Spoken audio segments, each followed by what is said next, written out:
Have a new face in the studio today. Not a new face necessarily, technically an old face. A blast from the past. A blast from the past, if you will.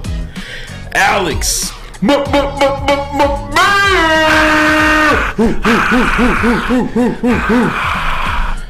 only It's really weird. It's really weird. Yeah, and my name's not Chris. Oh yeah, That's fair. That is fair. Okay, but thank you guys for having me. No problem. Thanks for helping out, man. Yeah. Obviously, you guys know Chris is gone. He had to take the day off because it's his cat's birthday. Yep. So real Chris stuff. Loser didn't show up. Real Chris stuff. I just can't believe that. Who has a birthday for the cat? You came here for your son's birthday. On your son's birthday. He's in a holiday too. And a holiday. This guy can't take a day off for his Can't take a day His off cat. for his cat. It's like his cat even knows it's his birthday. JB Smooth join us as always. What do you make of this guy Chris taking the day off for his freaking cat? Responsibilities, man. Come on. Yeah. Supposed to be here. Supposed to be here. Yeah, 100%. We also have another guest in the building. I'm working on getting his nameplate to my guy Alex. I'm filling in for Chris, but it is one, the only, Rogelio Castillo. Hey, gentlemen. What's up, man? What's up? I'm pumped to be here, man. This is I love your show. I love the guest, the chat in here. It's fantastic. Last time I was in the chat a little bit, we talked about porn names. So That was good. That was a good good day. episode. Yeah. That was a good episode. That was a good episode. So let's start Hilarious day off. with Let's the start chat. off firing. Obviously, most of you have probably heard by now, but the Tigers are changing the dimensions of the ballpark. They're bringing in the center field wall. They're lowering the fences on the right and left field, outfield grass. What are you doing? What does that mean for the Tigers? There it is, right there. You got center field moving in about 10 feet. The center field wall is lowering about 8.5. And then you have the right center field wall going from 13 feet to 7 feet, and the right field wall going from 8.5 to 7 feet. So what does this mean for the Tigers going forward? Is there really going to be a drastic change in the number of home runs hit or deep power hit to center field at least? I thought for now I don't think so because what Scott Harris said, and this was something that he said they did a dimension alteration, so they kind of did what would it potentially look like, and he said, quote, those studies suggest there will be a modest impact on home runs and run scoring without changing the profile of the park. And I think looking at the personnel they have right now, the Tigers were last in batting average, last in home runs, and so I think they would have had 11 more home runs last year with this change, and so that still would have put them near the bottom of the league anyway. Yeah. So I think with the personnel they have now, I think there's just gonna get better talent. Really, I mean, this is a team that from 2010 to 2016, top 5 offense at home in terms of runs scored, batting average, and even home runs. So this is something that they've been talking about since the park opened, but I think it's necessary now because the Tigers are, I hate to say the word, but they are in the middle. Yeah, I was going to ask it because Riley Green don't got that power like people want it to be. Yeah. He don't? Riley Green? Yeah. Is he the one like who doesn't have power or consistently? He hits His more Hits some technique. bombs. But for him, defensively, this is a lot better because it's safer. I mean, they're going to make it safer for Riley Green to do Superman dives. This, to me, is an ideal situation for him. Power-wise, too, same thing. He had a lot of bombs last year, the center field warning track. But personally, as far as them crashing into the pole and everything, it's going to be a lot safer. And that player safety is what ultimately matters here.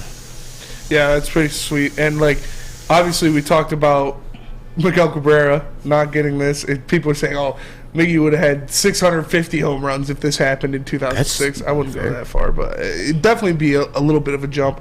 He saw him joking on Twitter saying, oh, he's staying for a couple more years now. Yeah. You think he gets a couple extra ones in his farewell tour? I think he might get like maybe 1 or 2, but I think it's all his lower. It's all muscle memory. He hits his home runs, and so I think depending on how healthy he is that day, but it's still there's still the second with this. Colorado is the deepest center field. The Tigers are still second highest. So you said that helps them defensively? Yeah, not as much room to patrol. Yeah, and that's and so if they crash in the wall before, if you crashed out there, I mean, you would feel it. So they're trying to make it safer for the players too. It's not up against the concrete anymore. Yeah. They'll actually have some cushioning for it. Yeah. And that's important too. And while we have you here, I do want to talk a little bit about the Soto trade because we never talk baseball on the show, ever. What's baseball? Every time that baseball comes up anywhere else on any other show, they're like, oh, no one cares about baseball. Yeah, So I know. Yeah, I hate that. it's weird. It's weird. It's true. True, but then I look at the article numbers we do, and then I'm like, see, people care about baseball. You're not it's because welcome. you write all the articles and you're fantastic at it. You're not welcome to come to opening day party next year. I mean, I like don't the like Tigers. I baseball. root for the Tigers. No. But baseball is definitely like below soccer for me. Below soccer? I'd rather watch soccer. Wow. That's... The World Cup was exhilarating. The World Series was better. Was it? Yes, it was. What do you think had better ratings? Well, that doesn't count. I'm just saying. Alex, what do you like better? Oh, hang on. The World Cup this year was by far and away some of the best soccer. I don't watch much soccer, but it was some of the most exciting sports entertainment I've ever seen. It was bar none. See? I don't know. Better than the World Series. Alex gets it. I don't know. So to move- Baseball is better than soccer. I mean, look, I'll try again. I was almost there in 2013. When they got rid of Dombrowski, that's when they got rid of me. We had a good time. We had a good time at opening day. We did have a good time opening day, but guess what? We weren't doing at the opening day, Smitty. Watching baseball. Yeah, we weren't watching baseball, brother. We were not. It's true. We're slamming brews. But about the Soto trade, I talked to you a little bit about in the back there, like these prospects that they got back for Gregory Soto. Who could you see really making an impact on the Tigers early? I think it's going to be Matt Burling. Okay. Matt Burling is a guy who made some swing changes. Same thing with Nick Matan. They both are really good at making those in-season. They're both really good athletes. They can play multiple positions. Burling went from the outfield. The infield didn't play the infield at all until this year. Did a pretty decent job. But his power numbers, his hard hit contact up there. His speed is a 97 percentile. Tigers need more speed. Like that, yeah. And in terms of his position versatility, it just gives them another guy that they can plug and play with. But I'm really excited about Nick Matan because in terms of shortstop, he can play short and second. The Tigers last year with really Harold Castro and Willie Castro didn't really have a good solid backup there. And if Baez, whatever that happens with Baez, they have a security blanket there with him and Kreidler in the mix. Yeah, that's for sure. And I like the speed. Like you said, 97th percentile. You know, A.J. Hinch likes to let him go on the base pass. He like first to third is a big thing for Tigers. Obviously, they've stolen more bases in these past couple of years than I can remember them in a while. That has a lot to do with personnel. Obviously, you're not going to steal a lot of bases if you have Miggy and Prince, but it's good to hear that they're getting guys to fit that narrative, to fit that kind of style that A.J. Hinch likes to play. And there was a lot of talk at the end of the year last year about A.J. Hinch possibly moving on, possibly taking a different job, like that he's talked about. I couldn't blame him if the man went to the Angels. Like, who wouldn't want to coach Shohei Ohtani and Mike Trout? Is that still in the mix? Is that still something Tigers fans should be worried about or look at? Or is that kind of under the bridge? I think it's kind of under the bridge for now because AJ was front and center at the winter meetings in San Diego, and his in terms of what he wants to do with his team and have the ability is more prevalent than ever. I think that you're going to see he had a lot of say in the personnel, and I know that towards the end of the season, I know him and Al didn't really let's just say they had different visions of things, and so I think with Harris having guys who can control the strike zone, it's echoing what Hinch wants because in Houston, you saw those guys that could draw walks. It's the same kind of thing, and I think with Scott Harris and some of the other personnel that are bringing in, they're really identifying. They're going to put their own identity on this. This is not a team that's going to. Again, I'm not promising this team's going to win like a playoff team by any stretch of the imagination, but they're bringing in their own guys and really making. In Hinch might have loved Harold Castro, but if you know, it's Harold Castro hasn't been signed up anywhere, and Willie Castro's a minor league deal. Victor Reyes is a minor league deal. They had some 4A players, and their goal is to get rid of them all. That's fair. That's fair. You got to clean and rebuild. You need players if you want to win games. So I'm happy to see what they're doing. I'm happy to see what Scott Harris is doing in the early stages of the rebuild here. But you got to tell Tigers fans it's going to take a while. This isn't this isn't Mr. I. This isn't throw some money at a bunch of big name free agents and turn around fast. It's going to start by rebuilding that farm system, and then hopefully those guys start leaking up and making plays, making names for themselves in the majors. How long do you expect the turnaround to be? Right now, off the top of my head, I would probably have to say another 2 or 3 years, I think, tops. Because, I mean, again... Is that being hopeful, or? Pardon me? Is that being hopeful, or like... I'm being hopeful. I mean, if I'm being realistic, I still think it's like 2-3 years away, because you still have to figure out exactly... The Tigers have good pitching on the way, but in terms of these position hitters, if Matt Verlin gets off to a good start and is a good player, then great. But again, on the position side of things, you still don't know what you have with Ryan Kreidler. Mm-hmm. You still don't know what you have with Andre Lipsius. And then in the outfield, the same thing. Is Akil Baddoo going to go back to what he was? Hopefully. And right now, you're putting a lot of hopes on Spencer Torkelson coming out and having a better year. So to me... He looked pretty good at the end of the season. Yeah, he did. And I think, though, it's just a lot happened... I'd say 3 years based off what happens this year. Because, to me, I like Torkelson. Defensively, he's good. But he needs to be consistent. So. Yeah, that's for sure. He needs to be consistent defensively. And I asked you this, but before we go to break, I do want you to just share it with the fans. Who do you see starting at third base opening day? And can you see that person being the everyday third baseman for the Tigers this year? If I had to take a guess, just based off what they have currently right now, I say you could see Jonathan Scope starting at third. Wow. And then have either Nick Matan starting at second. Mm-hmm. Because, I mean, Andre Lipsius and Ryan Kreidler are good options, but are there going to be one starting the day? There might be bench bats. Yeah. Who knows? But Hinch has talked about putting Scope at third. And so I think if you're going to, for opening day, have a veteran out there that knows what they're doing, then I would think Scope would be the ideal fit. And he's going to be playing in the World Baseball Classic for the Netherlands, so he's going to have some good at-bats. But with Matan playing second, you have some options that allows Scope to go to third. Yeah, Scope's a fan of Lady Jane's. Seen him in here before. Actually talked to him. It's pretty cool.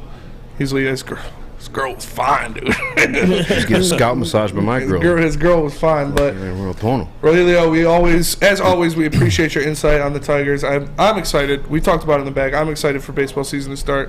I'm excited to see what Scott Harris can do with this team and how it's going to look. Lying. No, I'm not. Other people like baseball. Liars. You don't know me, Eazy. Filthy liar. You don't even know my middle name. You know, I was thinking too. You said that the baseball articles get the most clicks. Or it's among that. It's the Detroit Lions all day, though. Oh, okay. Yeah. Lions are king. I was going to say, old people are the ones still reading articles, too. Oh. That's a good point. My dad reads articles. My dad was like, why don't you write any articles? I was like, I got a lot on my plate already, Pops. Yeah. But, Rogelio, we appreciate you. I'm excited for baseball as much as Eazy doesn't want to believe it. I love the Tigers. I can't wait to see what Scott Harris can do with this team. Thanks, guys, for having me on. Oh, of course. Love you, Rogelio.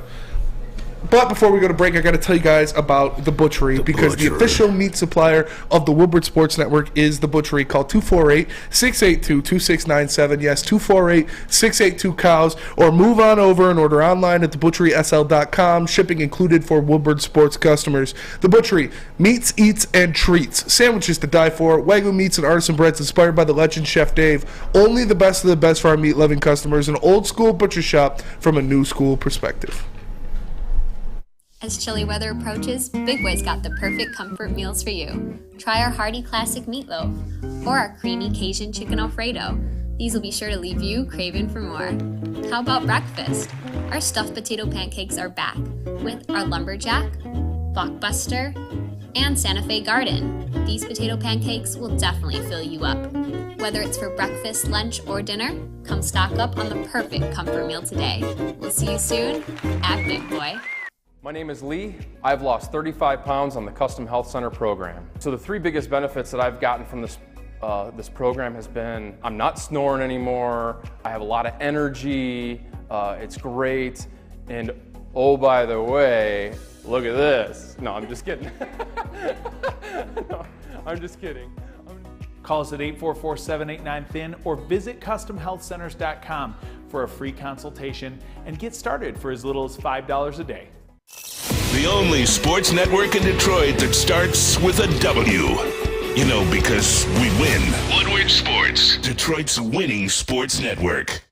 The Foaling Warehouse in Hamtramck is the home of the original football bowling pin game called Foaling. Multiple different ways you can play. They've got $12 open unlimited play and private lane reservation for $120. If you get thirsty, they got a $2 mystery beer vending machine and multiple fully loaded bars for you to choose from. So make sure you go check them out in Hamtramck or visit them online at foalingwarehouse.com. Thank God that baseball segment's over. Am I right? I'm gonna need you to chill, man. Jeez Louise. I'm gonna need you to chill. Dude, I wanted to start the show off right because you had some stuff happen to you over the weekend. Not over the weekend, but yesterday. What I have happened to me Some yesterday? more Ben Johnson stuff. I thought that's what we were doing. Oh, well, I mean... Before you do that, maybe we'll just come back from the break, every break with a new one. Okay. We do that? Yeah. All right. What up, though? Welcome back to Whatever It's Live on Sports.com. I'm your boy Eazy, joined by my man Spin Mo Rax. What up, though? I heard Ben Alex Johnson. Bun Johnson? Bun Johnson. Bun Johnson. I heard Ben Johnson is business partners with Brett Favre. I did read that somewhere. I heard that. I heard he loves the state of Mississippi. Big Mississippi guy. Yeah. Not head coaching material. Not head coaching material. Be a great offensive coordinator in Detroit, though. I think he'd make an excellent offensive coordinator in Detroit. I think he should just do that forever. Like a lifetime contract. Yeah, never not do that. 100%. We got Alex Mayer filling in the TD booth. Shout out. For young Chris. Obviously, young Chris, you guys know he's a bit of a weirdo. He's celebrating his cat's birthday. That's what young Chris's do, I guess. I don't know. Yeah. Yeah. Wow. Yeah. He tried capping like, oh yeah, it's my cat has to get a procedure done. No, dude. It's his cat's birthday. It's your cat's birthday. We saw you post on Instagram. Yeah. I saw you try to delete it real quick. We saw you buy matching mittens. So you guys could sit there. Yeah. Kitten mittens. I'm not a cat guy. Is your cat making too much noise? Try kitten mittens. But I'm a cat guy. Smooth on the ones and twos. I'm allergic, which is weird because I grew up with them. But after I left my mom's house, I come back to visit and whatever the hell else, sneezing like a mofo. Yeah. I tried to say mofo and I said mofuck. Chris said mittens is my cat's middle name. I believe it, dude. Yeah. I believe it. Hunter Crits asks Eazy, why didn't you call Big D Energy today? It's a good question. You were scared, so you didn't call in? The truth is I did call. And the man that sits in your seat from 11 to 1 is scared. Because he likes to... Listen, I sent you the Kendrick verse. Which one? What did he say? I'll be punk your punk ass. You a scared little bitch. Yeah. What did he say? How's it start? I don't know. What verse are you talking about? I'll son your punk ass. You a scared little bitch. Yeah. Crush your whole little bit. I think you're taking it too far. It's not that serious. It is that serious. You wanna know why, Spinny? I really don't understand it. I love the people. The people that tune in to Woodward Sports every single day. People that tune in to every single show. Some people that don't tune in every single show. Whatever. I love everybody that supports us. I got out the mud, as you know, from the basement. From the gutter. So when somebody sits up here from 11 to 1, live on Woodwardsports.com, in that chair and just bold-faced lies to people. About what? Mr. Salary Cap. Yeah. Oh, I'm Mr. Cap Space. Oh. What do you lie about? Oh, I want to cut Jeff Okudah and save $5 million. Oh, I want to cut Quintez Cephas and save $1 million. Yeah. But you know what? Let's re-sign Jared Goff for $40 million a year. He didn't say 40. What did he say? 30. Extending him and keep him at the same amount. That's not happening. Probably not. He'll probably ask for more. For sure he's going to ask for more. Yeah. I mean, look, I use this site called Over the Cap, like a real professional does, like most professionals do. And I've discovered the 12% rule, the 12.2%. I've been on this for a while, and it goes back to 1994. And I've said this thing a million times before, so I don't want to jump into that thing. Actually, Alex, are you familiar with that or no? Mm-mm. I'll do it just for you, just so you can keep up. Okay. All right. Salary cap in the NFL was established in 1994. Since 1995, there hasn't been a single quarterback that won a Super Bowl with taking up more than 12.2% of the team's salary cap space. For some reason, people like Neal still want to argue that as if it's not fact, as if, and mind you, Neal's a numbers guy. He's a big numbers guy. Mm-hmm. I got some more numbers for you guys. And this stuff is a little bit more interesting to me just because it pertains to like what's actually going on now. I could talk about 1994 or 1995, and the one argument people could bring up is like, hey, it's a different time. This is a different era. That's one of them I heard, which still I think is crazy. Spinny, how many teams are in the playoffs this year? The regular amount. 14. 14. I was gonna say 12, but I forgot. Now it's super wild card. They did. Yeah. There's 14 teams in the playoffs this year. Among those 14 teams, how many of those guys do you think are on rookie contracts? Just off the top of your head. 7. What about you, JB? 4. Alex? Starting quarterbacks, we're talking? Yeah. Like, how many of them do you think are on rookie deals? I'm going to go with 8. He's on the number. Nice. 8. Nice. 8 of the 14 back like teams. You never left. Back like you never left. Cincinnati Bengals, Joe Burrow, is that a rookie deal? Yes. Jacksonville Jaguars, is that a rookie deal? Yes. Trevor Lawrence? Los Angeles Chargers, is that a rookie deal? Yes. Baltimore Ravens, is that a rookie deal? Yes. Yeah. Wow. That's why they're having the whole talks right now. Yeah, if he even plays. Yeah, that's very true, actually. Tua Tagovailoa. Yes. Now, obviously, he's not playing, but he got there either. On a rookie deal. I think Skylar Thompson is filling in for him. I don't know who the hell that is. He might be on a rookie deal. He might be on his rookie deal. All right, so let's jump over to the NFC. Let's play the game. Philadelphia Eagles, are they on a rookie deal? Yes. 49ers, is Brock Purdy on a rookie deal? Yes, he's the last player of the draft. The last one, that's crazy. Pretty the last wild. player of the draft. Yeah. Made it to number 2 seed in this. That's wild. Well, I mean, the 49ers have a pretty good team. That's crazy. That guy, Daniel Jones, is he on his rookie deal? Yes. Okay. All of the, half of them are for, this is their last year on the rookie deal, too. That's fair. It's pretty wild. That's fair. And then if I wanted to, hang my nuts a little more, right, and expand that beyond the rookie deal into that 12% territory in terms of who falls underneath Josh that. Allen's still on his rookie deal, right? No, he extended, but it doesn't start it doesn't until kick in until next correct. year. So yeah, I mean that's another one I guess that I could throw in there too. I was confused in that one, so I didn't categorize it as my rookie deals. Yeah, but it is within what's under 12%. 12%. I'm gonna need my 12%. How many? Oh, dude, I'm gonna make a great meme of you later. Why? Have you seen American Gangster? No. Yes, I have. When Idris Elba's character is asking for the 12%, he walks up to him broad daylight. Whoop! Oh, here's damn. your 12%. Don't do. Oh yeah. See. Oh no, don't do that to me. No. Well, I'm gonna make you Denzel Washington. All right, bet. How many guys do you think are in the playoffs that are on deals under the 12%? Out of 14 teams? Yeah.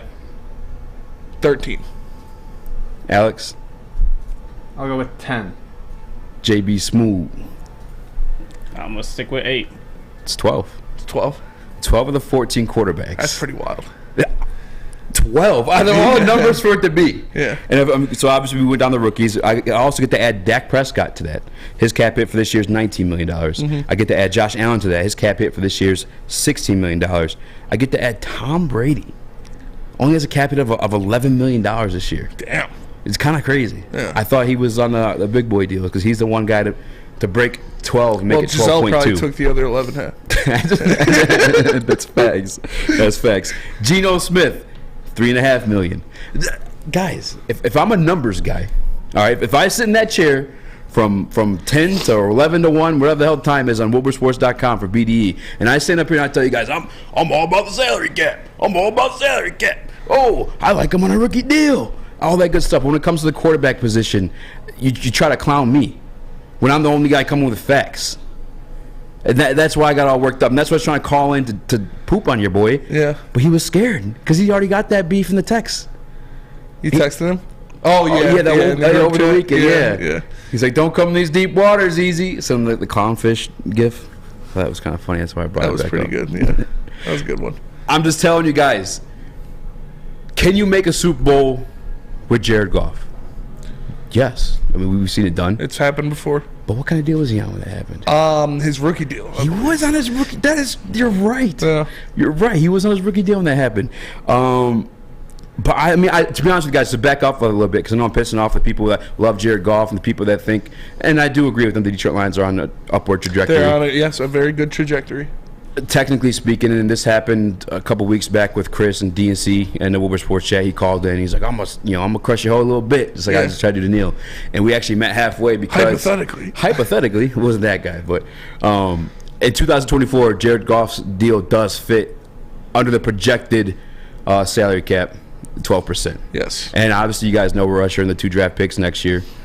But I'm just saying, by the numbers. By the numbers. Every single Super Bowl since the cap has been a thing. Gromit0237 says no one said there would be math. Yeah, we talked about baseball and math for the first 2 segments. That is true. I wonder what the numbers are looking at right now. Look, I like these numbers better than the baseball, if I'm being honest with you. But, I mean, how crazy is that? That is pretty wild. 12 out of 14 guys. And if I'm being honest with you, like, who do you think's going to win this year, actually? We never had that discussion. Who do I think's going to win this year? Yeah, because we have to get this in. Well, I guess we could do it Friday, too. Yeah. I am putting you on the spot. I don't know. The Bengals? That's why I said, too. Yeah, I want the Bengals to win. Out of the NFC, who would you pick? 49ers. 49ers? Yeah. I like 49ers or Eagles. What about you, Alex? This is an easy answer for me. It's the Bills. It's destiny. DeMar Hamlin, the whole thing, the kickoff return. That's that's a good point. That is fair. Because this would also be, if I'm not mistaken, would this be Josh Allen's 3rd time in the AFC Championship?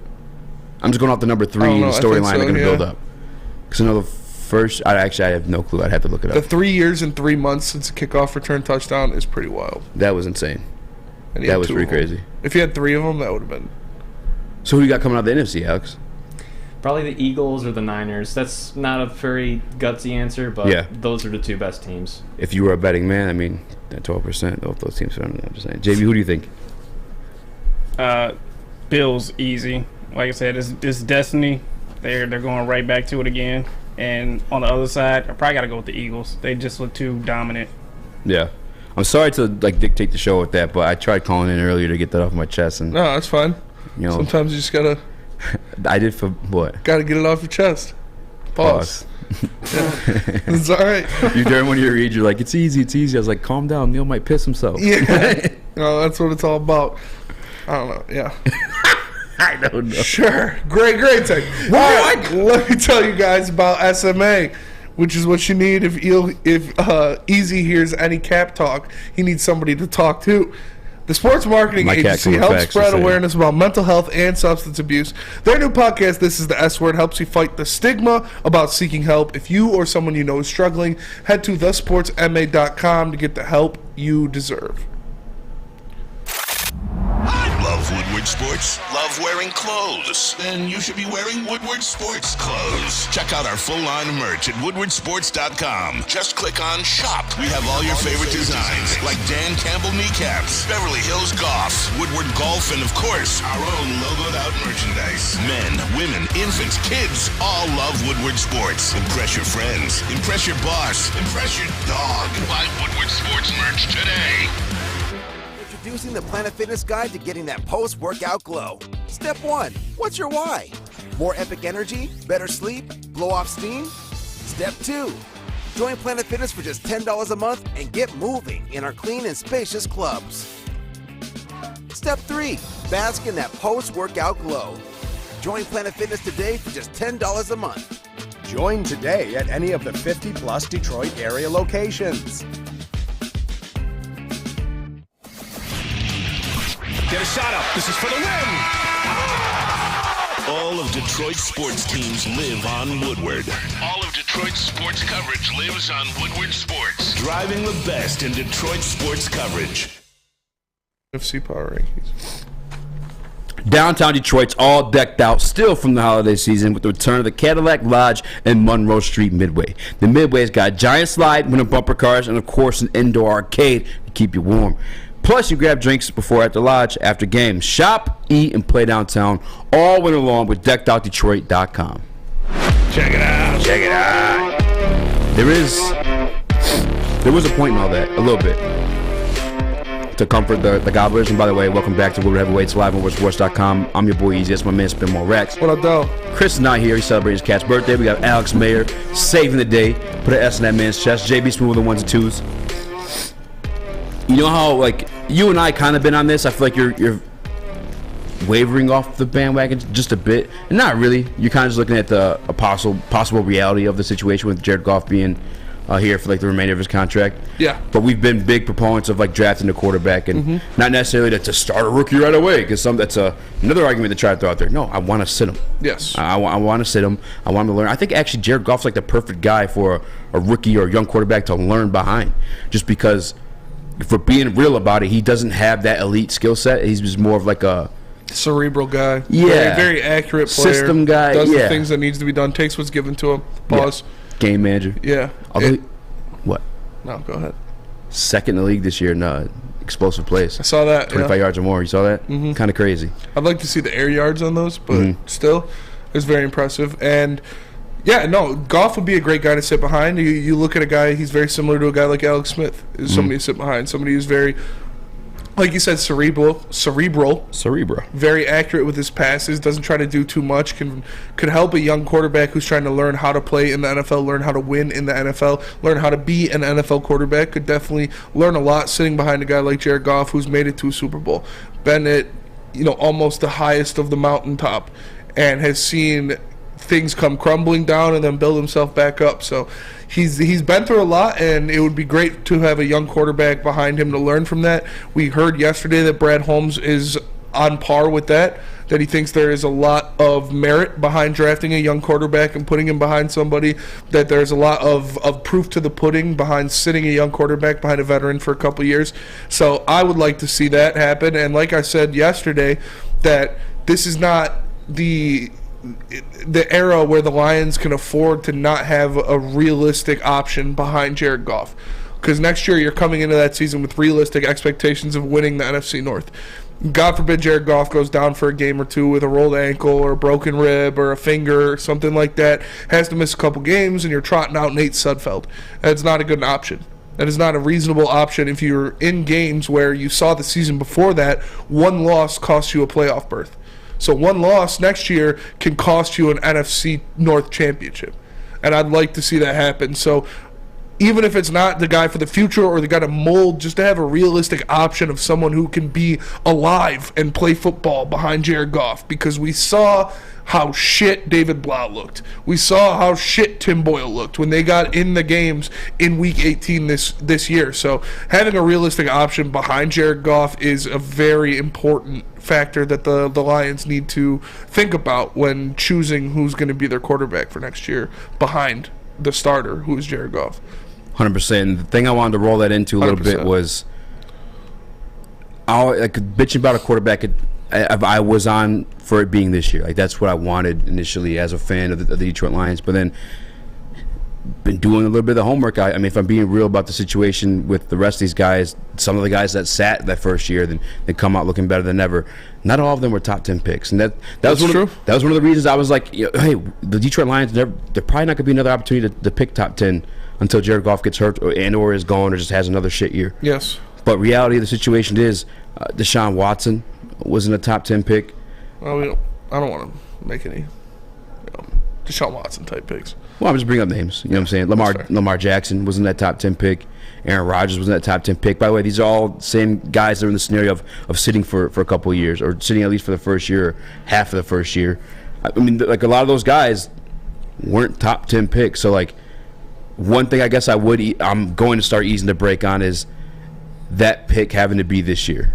Just because in 2024, like I said earlier before, I mean, Jared Goff technically fits underneath that 12% based off what's projected to be the salary cap. You could actually go out there and win a Super Bowl with them. You're adding 2 additional picks this year. On top of the fact, too, we know that Brad Holmes, if there's a guy that he's like truly in love with, like Jameson Williams, he's going to go and get him. He'll be, he's been aggressive. He's shown that he has the propensity to trade up and grab somebody if he wants them. He said himself in his presser yesterday that he's not afraid to get a better football player at whatever position it is. That's what they're in the business of, is getting better. The business is getting better players and putting them in the best situations for them to be able to succeed. So I wouldn't mind seeing what they're doing, but again, I don't think they're gonna rush everything. He also said that Jared Goff is the starting quarterback. He's proved to everyone that he is the starting quarterback. So I feel it hard to believe they draft a quarterback in the first 2 rounds even, unless something crazy happened and somebody fell into their lap. But we'll see. Like I said, I have implicit trust in Brad Holmes. Whatever decision he makes, I'm going to believe is the right choice. Yeah, and then again, I'm going to ease the break. I'm sorry, I'm going to start pressing the break a little bit on like wanting it to be this year, because I mean, typically, obviously, earlier pick, you get the first pick of the litter, but I mean, reality is there are guys that go after, pick 10, they end up being elite, and Patrick Mahomes was 10 on the nose, matter of fact. Although Herbert was like, what, 6 or 7? Yes. And I guess I'd offer. Yeah, he was. What? We should have had Justin Herbert. The Lions should have had Justin Herbert. I know. If we're being fair, though, the guy that year that they were like everyone was hype on was Tua. But Brad Holmes would have seen through it. Yeah, he would have seen through the facade. Has Neal backed off that yet? Tua? Like, yeah. He still likes Tua. Because he wins 67% of the games that he plays. Wasn't he like, at some point like saying he'd take him over like Burrow and Herbert until they caught back up? I know he's saying about Herbert. That used to drive me crazy. Steve Lehman, I seriously want to see the Lions win the Super Bowl with Goff just to see Easy's reaction. Steve, in 2024, I could totally see the Detroit Lions win the Super Bowl. Yeah, like, I you really think you'd be upset if the Lions won a Super Bowl? Yeah, I don't. Yeah. Oh darn! My favorite team won the best trophy they can. Yikes! I would never be upset if the Lions win the Super Bowl. I root for Jared Goff to win games, but I look at the numbers. Again, context. The Lions could have Satan himself as quarterback, yeah, throwing the ball to the corpse of Adolf Hitler, and if they win a Super Bowl, I'd be happy. Yeah. Literally, yeah. Like we talked about guys drafting with like shitty characters. Yes, take him and help me win football if games. He's good, but he's an asshole. Draft him. Yes, unless he's like a real big asshole. Again, I'm a fan of the Detroit Lions, so I want the Detroit Lions to win. When I look at teams that are winning, the formulas of winning, going even based off the playoffs this year. Yes, 12 of the guys that are winning within the playoffs are on those deals where they're paid less than 12%. I don't understand how I'm not hating on the guy. No. But I just want the team to win. And I just don't think this is the route. However, I've always let the caveat of the Detroit Lions having multiple draft picks on top of the fact that now it's even the confidence you have in Brad Holmes drafting these dudes. You want to read a comment? No, I might have went a little too far. But what? Satan? The theory still stands. Oh no, Satan, as long as you're under 12%, I'm just signing him. Are you kidding me? Satan would probably charge more than 12%. You're probably right. I bet he got the burners, though. Yeah. You think Satan be a mobile quarterback? Oh, he'd be a mobile quarterback for sure. He's got the literal burners. He doesn't like literal burners. I'm looking. All right, real quick too. I just want to do like. Easy does. It says Satan's overrated. Yeah, he didn't have great tape coming out of BYU, but Arizona, when he got Arizona State. Yeah, Arizona State. That's good. But when he got to the league, his pro day really opened some eyes. There's another thing I want to discredit a little bit too. I've been seeing a lot of slander on mobile quarterbacks because people are bringing up the guys that have been hurt recently, and Lamar, Hurts. There was a couple other guys in there. Trey Lance, obviously there too, but like. I'm doing this like brand new, like live on air, so I could totally look like a dumbass here. But I'm gonna ask you this: Is Patrick Mahomes mobile? I wouldn't say mobile. I'd say mobile. There's a difference. The scramblers who just run. He's not a run first guy. Yeah, and then there's mobile guys who can run when they need to and make a play. He can. He's like Russell Wilson mobile. Like, I'd say he's mobile. Yeah, but he's the weapon you think of when you think of Patrick Mahomes isn't his legs. I mean, you think of both, really. I mean, he's nice like that. Throwing on the run, yeah, but not like, we got to account for Patrick Mahomes rushing for 100 yards against us. Like, no. If he wanted to, he could, but he's got the cannon on. That's why he doesn't. He doesn't. I'm actually curious. Will you look up and see how many yards? Josh Allen's mobile.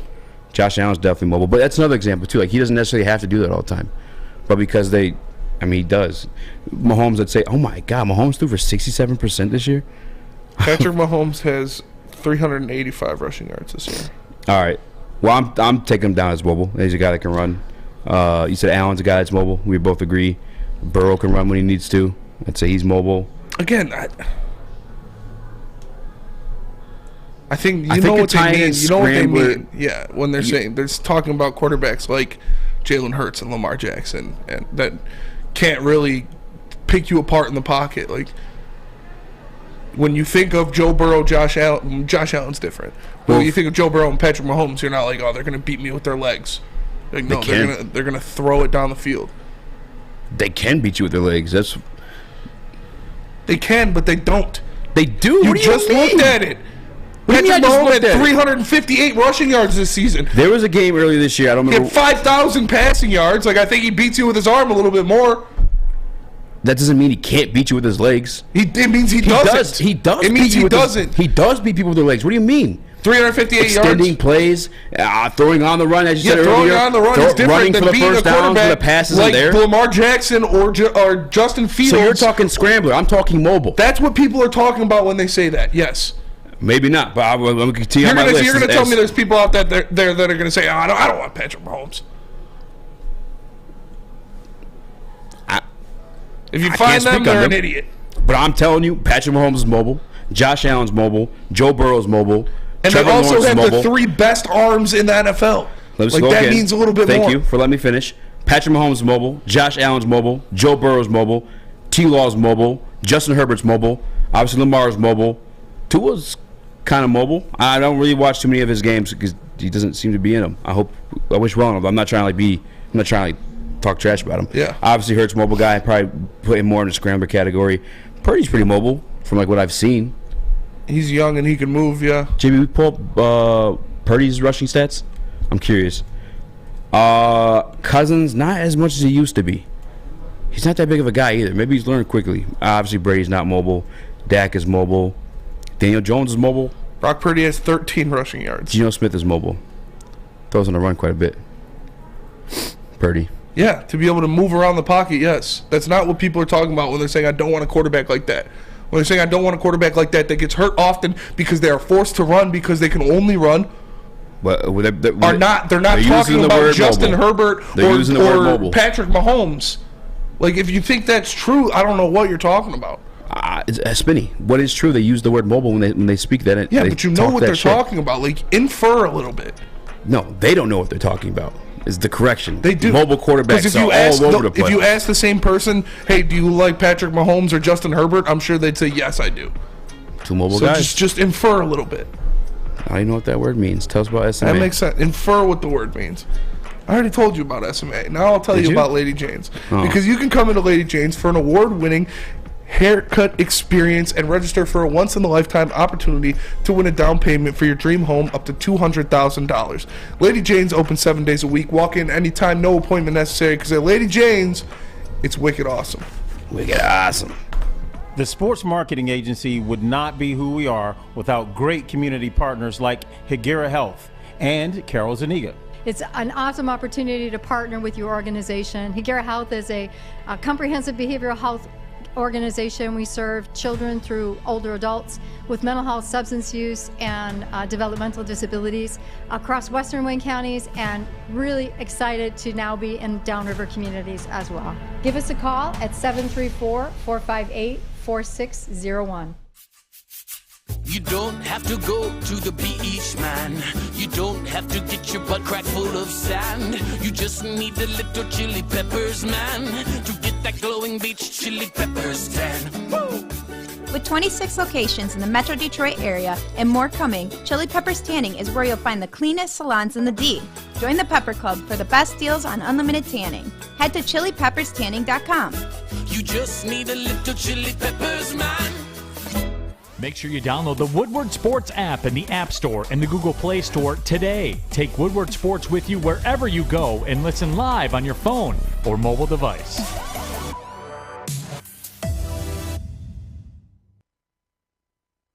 Steve Lehman, the Woodward Sports Chat. I'm here to tell you guys about Matrix Home Solutions. They're your go-to for any home project. Looking for a new man cave? They are the basement remodel experts. They also specialize in bathrooms and kitchens and an A+ rating by the Better Business Bureau. Give them a call today at 888-594-8844. Go to matrixhomesolutions.com. .com. What up, though? Welcome back to WoodwardSports.com. I'm your boy Eazy, joined by my man Spin Rex. What up, though? We got Alex Mayer in the TV booth filling in for Chris, celebrating his cat's birthday. JB's moving 1 to 2s, and we are also joined by a special guest, the one, the only, Michael Kimber, a.k.a. Micro Mike. Hey, what is going on? Oh, my God. Fellas, man. Oh, no. Oh, no. As well. The Titanic is very mobile. The Titanic was mobile for a bit there. I think they're parked now, I'm pretty sure. Actually, did they? Dual threat. Iceberg is dual threat for sure. Yeah, I guess like when I say mobile, it's more than just like running guys. Yes. You get what I'm saying? Yeah. Like, that's mobile. But like when people are talking about they don't want that kind of quarterback, they're obviously not talking about Patrick Mahomes. All I know is if you have butt crack full of sand, you don't want to be mobile. That is true. That is true. You want to be as still as possible. Mike, we appreciate you for joining us. And obviously, yesterday we had a big conference from Brad Holmes where he talked to the media for big old conference, 36 minutes. Big old conference. You know, one of the biggest conferences I've ever seen, honestly. And he did a lot of talking in that conference about quarterback situation, what's going on there, who he's going to take, different things like that. What do you think that they'll end up doing with the quarterback? Because he said he sees a lot of merit to drafting a guy and sitting him behind a guy like Jared Goff, but he also said that Jared Goff is the starter and he's earned that. So how do you feel that it'll end up? Absolutely. There's always a good chance to go ahead and draft a quarterback to sit behind Jared Goff. It's hard to talk to you guys laugh. I'm sorry, man. It's always good.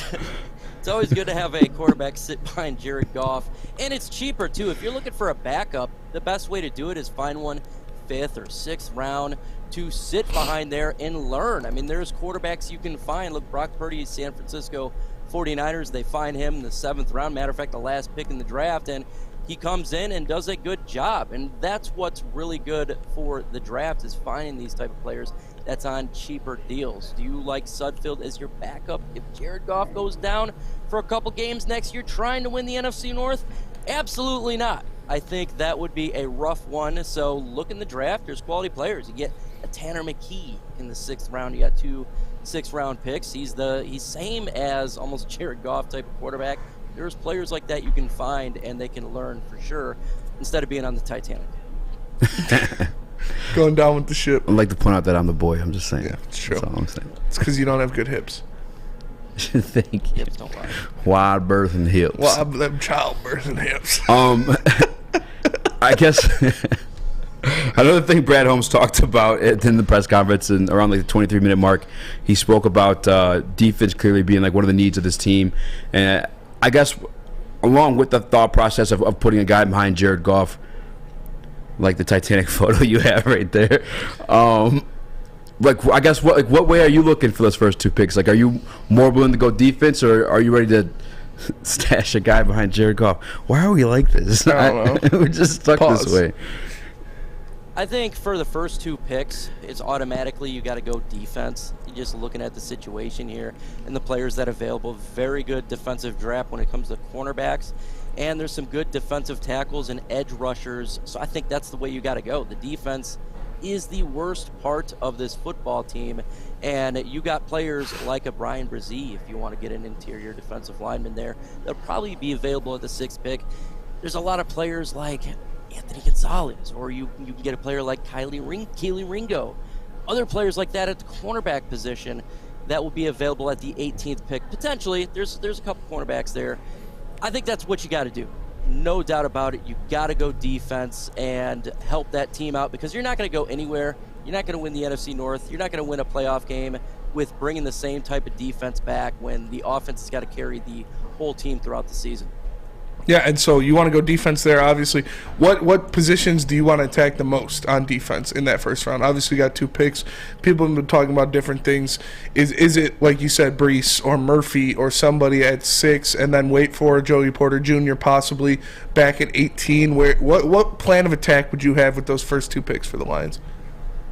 Definitely it's best player available with the 6th pick in the draft. We don't really know what's going to happen ahead of us, so if a Murray is available, I would love him. I don't think he's going to be available. To Brian Brzee, he looks to be available there.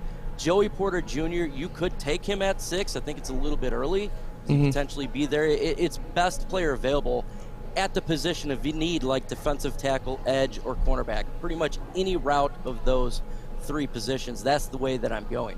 And so that's what you got to do here. You can't go running back, I think, with the 6th pick. Can't go quarterback. I don't think it's going to help out the defense. Go best player available with the first 2 defensive picks, in my opinion. Yeah, I've been watching. Today is actually the first day I dove into like a little bit of tape, and Myles Murphy was the first one I selected because of Tankathon. And my God, I mean, I'm a fan. I do have this question about that pick specifically, though, because I think quite clearly you look at him and you see what could be a stud. The kid's only 20 years old, as 6'5", like 278 pounds, like and doing what he's doing right now on tape. How does that factor in with a team that's now discovered a James Houston on this roster? Like, how do you rotate between the two? Is that a concern for you at all, or are you still just taking that mammoth of a man in Miles Murray? There's zero concern. I'm going to take the player, and he's my best player after Jalen Carter and after Will Anderson. So if he's available at 6, that's the route that I'm going. I don't think that's going to be the case. The Arizona Cardinals, they're having an issue, obviously, with J.J. Watt retiring. They potentially could go ahead and add him to the defensive line. Look, if you go, well, I'm just going to skip that position simply because we have other players like a James Houston or Romeo Akwar, and you don't draft best player available. You can have a situation where, like Aaron Donald, we passed on Aaron Donald because we had Ndamukong Suh and Nick Fairley at the time. You don't want to do that. Just get the best player available. And besides those other two, he's right there at 3. Yeah, that's what I like to hear. And obviously, they stepped up a lot in the second half of the season when you introduced a guy like James Houston. Who do you think will take the biggest step next year, getting more time out of the rookies this year? We saw a lot of them come in and make a lot of plays, but who do you think will take the biggest step forward next year, getting some more playing time, having another training camp under their belt? If it's not Jamison Williams, we're in a world of hurt here. He's got to be the guy That's a great point. The biggest step forward. He barely got any type of recognition due to the injury this year and slowly bringing him on the field. So he's got to come into this next season. He's got to get on the same page with Jared Goff off-season when it comes to mini camp, training camp, as well as just doing off-season programs at his house. Those two got to get on the same page, and he's got to have a breakout year. We can't have a situation where he's getting targeted 3 times a game. He needs to be that number 1, number 2 guy up there with Amon-Ra St. Brown. Trade it up for him. He's got to be that difference maker. Give him the football, whether it be if we're just going some long routes, some jet sweeps. You got to get this guy the football. That's how you're going to win games offensively. He's got to take that next step. I agree. 100% agree. That's an excellent point, and it kind of leads into this question too. Like, with the emergence of a Jameson Williams, do you see the Detroit Lions bringing it back a free agent like DJ Chark? And I guess if I add on another one to that one, like, which one of the free agents how would you rank the top 3 guys to bring back that we've had on this 9-8 team? Well, Jamal Williams has definitely got to be up there for sure. He's got to come back, and it's not just the play on the field. It's what he brings to this team. He's the energy. He's the leader. He's really galvanizing this whole team to go in the direction that he wants and bringing the emotion in there. So he's got to be there. I do like DJ Chark. I want him to come back. I think him and Jared Goff been on the same page the last 3/4 of the season there. He's done a really good job. I'd love to see him continue to do what he's doing with Jared Goff. And, when it comes to another free agent for the team that's leaving, how about Alex Anzalone? Look, I'm not saying he needs to be a starter or anything like that, but he has played well, and I'd like him to come back, maybe draft another linebacker, and they can groom and come in on situational downs because he's played well going against the run this year. He's really done a good job. And obviously those guys, there's a lot of good they did that this year. You look at Jamal Williams and Anzalone especially had their best years of their career this year for the Lions. How much would you be willing to pay those guys if you did want to bring them back? What kind of deals would you be looking to give them? Or is there a number that you wouldn't go over in their free agent deals? The number that they're wanting, I would have a limit. If I am Brad Holmes, I'm not going to overpay just because they did very well. You got to understand, again, we're a team that drafts first and then pays free agents. So if they're wanting some exuberant amount of money, I'm not going to do it. I'm not sure what the market's going to be hold for an Alex Anzalone or a Jamal Williams, in all honesty. So I'd dictate to see how the market is. If we can't come to an agreement before free agency, let them hit it, see what other teams offer, then come in after that. But a number right now is quite difficult to think of. Yeah.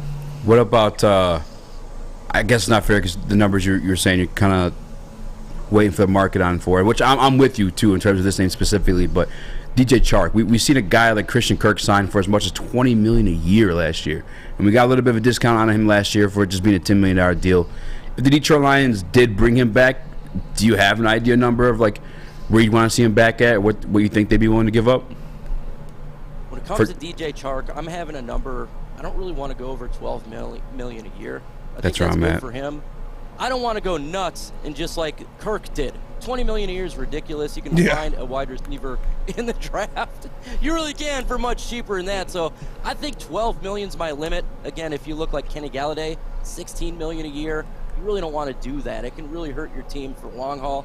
And if you understand, if you do like a multi-year deal with DJ Chark, you got other players that will be coming up. Jeffrey Okudah, DeAndre Swift, all the other guys that you drafted, they're eventually going to get deals, and that could hamper it. Just like the issues we had years ago with Calvin Johnson, Ndamukong Suh, and Matthew Stafford. Can I squeeze one last one before we let you go? You can always squeeze one in.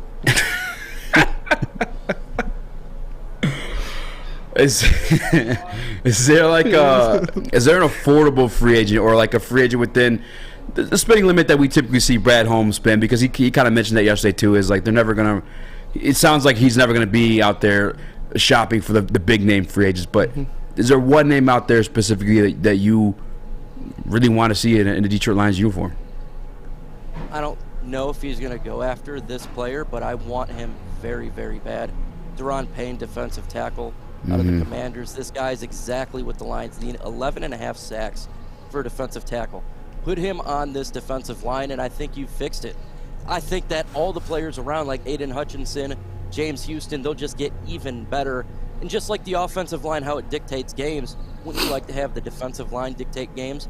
I know it's going to be pricey for a Deron Payne, but you got to do it, in my opinion. You want to take that next step, he will help you out. I would pay that man some money. I like that. Yeah, that'd be a fun one. That's somebody I'd like to see. See, and him and Aleem next to each other would be fun to watch. Oh, it'd be glorious. Yeah, it'd be glorious. It's better to watch Murphy. Yeah, honestly, it would. You can see, a couple big, thick guys in the middle filling some holes. It'd just be something great to see. Pause. Yeah, man, it's like you got two guys right now, and I feel like I'm in the middle right now. Get my holes filled. Yeah. yeah, for sure. Well, Mike, I love you, Mike. You're the man. You're the GOAT for a reason, Mike. You. We appreciate you for joining us. And we're going to have you on again soon. We obviously got a lot of draft talk to go on and a lot more to talk about with free agency and stuff like that. So, actually, real quick, what are you doing this offseason? Do you still want to continue doing the shows as weekly or the Thursday shows? Or what are you going to do now the season's over? Nothing stops, man. I still got to drop videos. I'll be doing my weekly shows. Still talking Detroit Lions. And I'm telling you, off-season's really like the on-season. People love the draft. That's People fair. love free agency. And especially this one.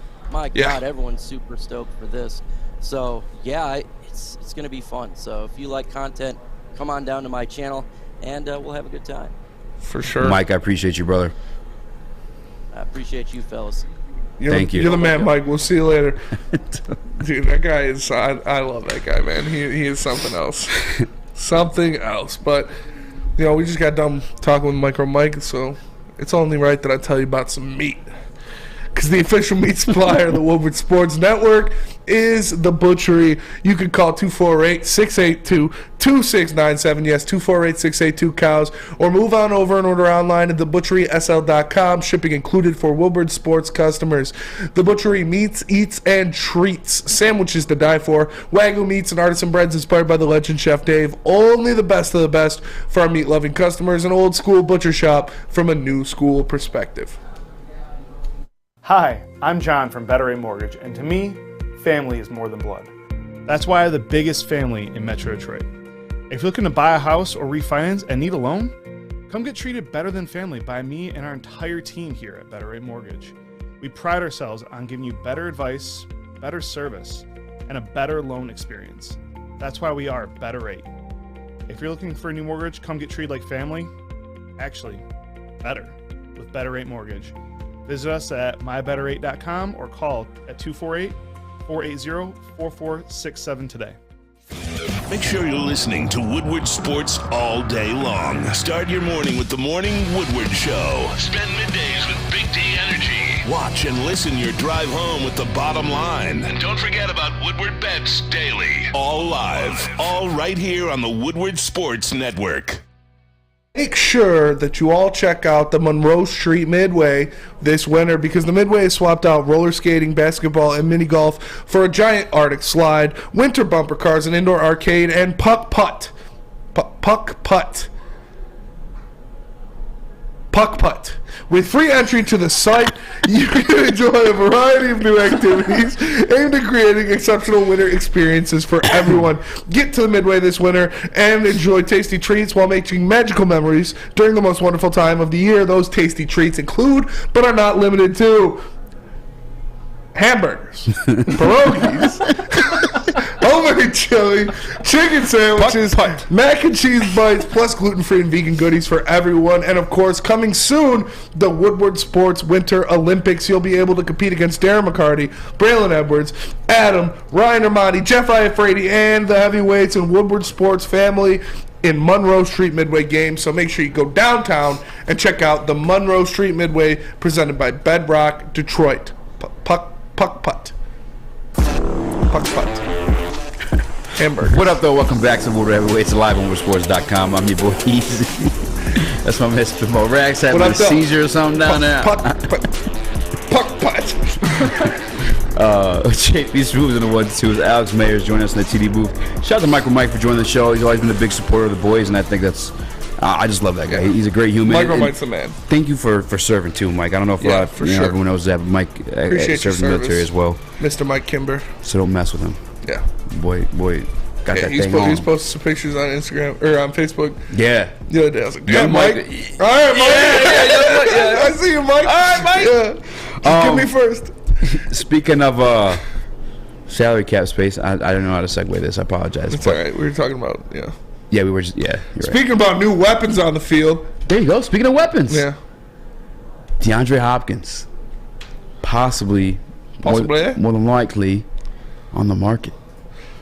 Is that a guy that the Detroit Lions can bring in and help improve them from 9-8? Do we give the deep ball assassin Jared Goff another weapon? Do we get down there, dude? Hell no. To the no. Hell to the no. No, DeAndre Hopkins will be a free agent in 2025. He's got a $30 million cap hit next season. The year after that, he's got a $26 million cap hit. Wow. And then he's a free agent. We get him on a discount next year? Yeah. If you make that trade, they're stuck paying. He's only $8 million if the Detroit Lions traded for him. Really? Yeah, cheaper than DJ Chark. $8 million. $8 million. 8. How much? 8 million. Yeah. Oh yeah, they take a lot. They pay the dead cap. They pay the dead cap. The following season, then now the Detroit Lions will be on the hook for the $26 million the following year, but they could. Yeah, his dead cap is. Let me head over to over the cap like professionals do. 42. And subtract. Yeah, with that final year.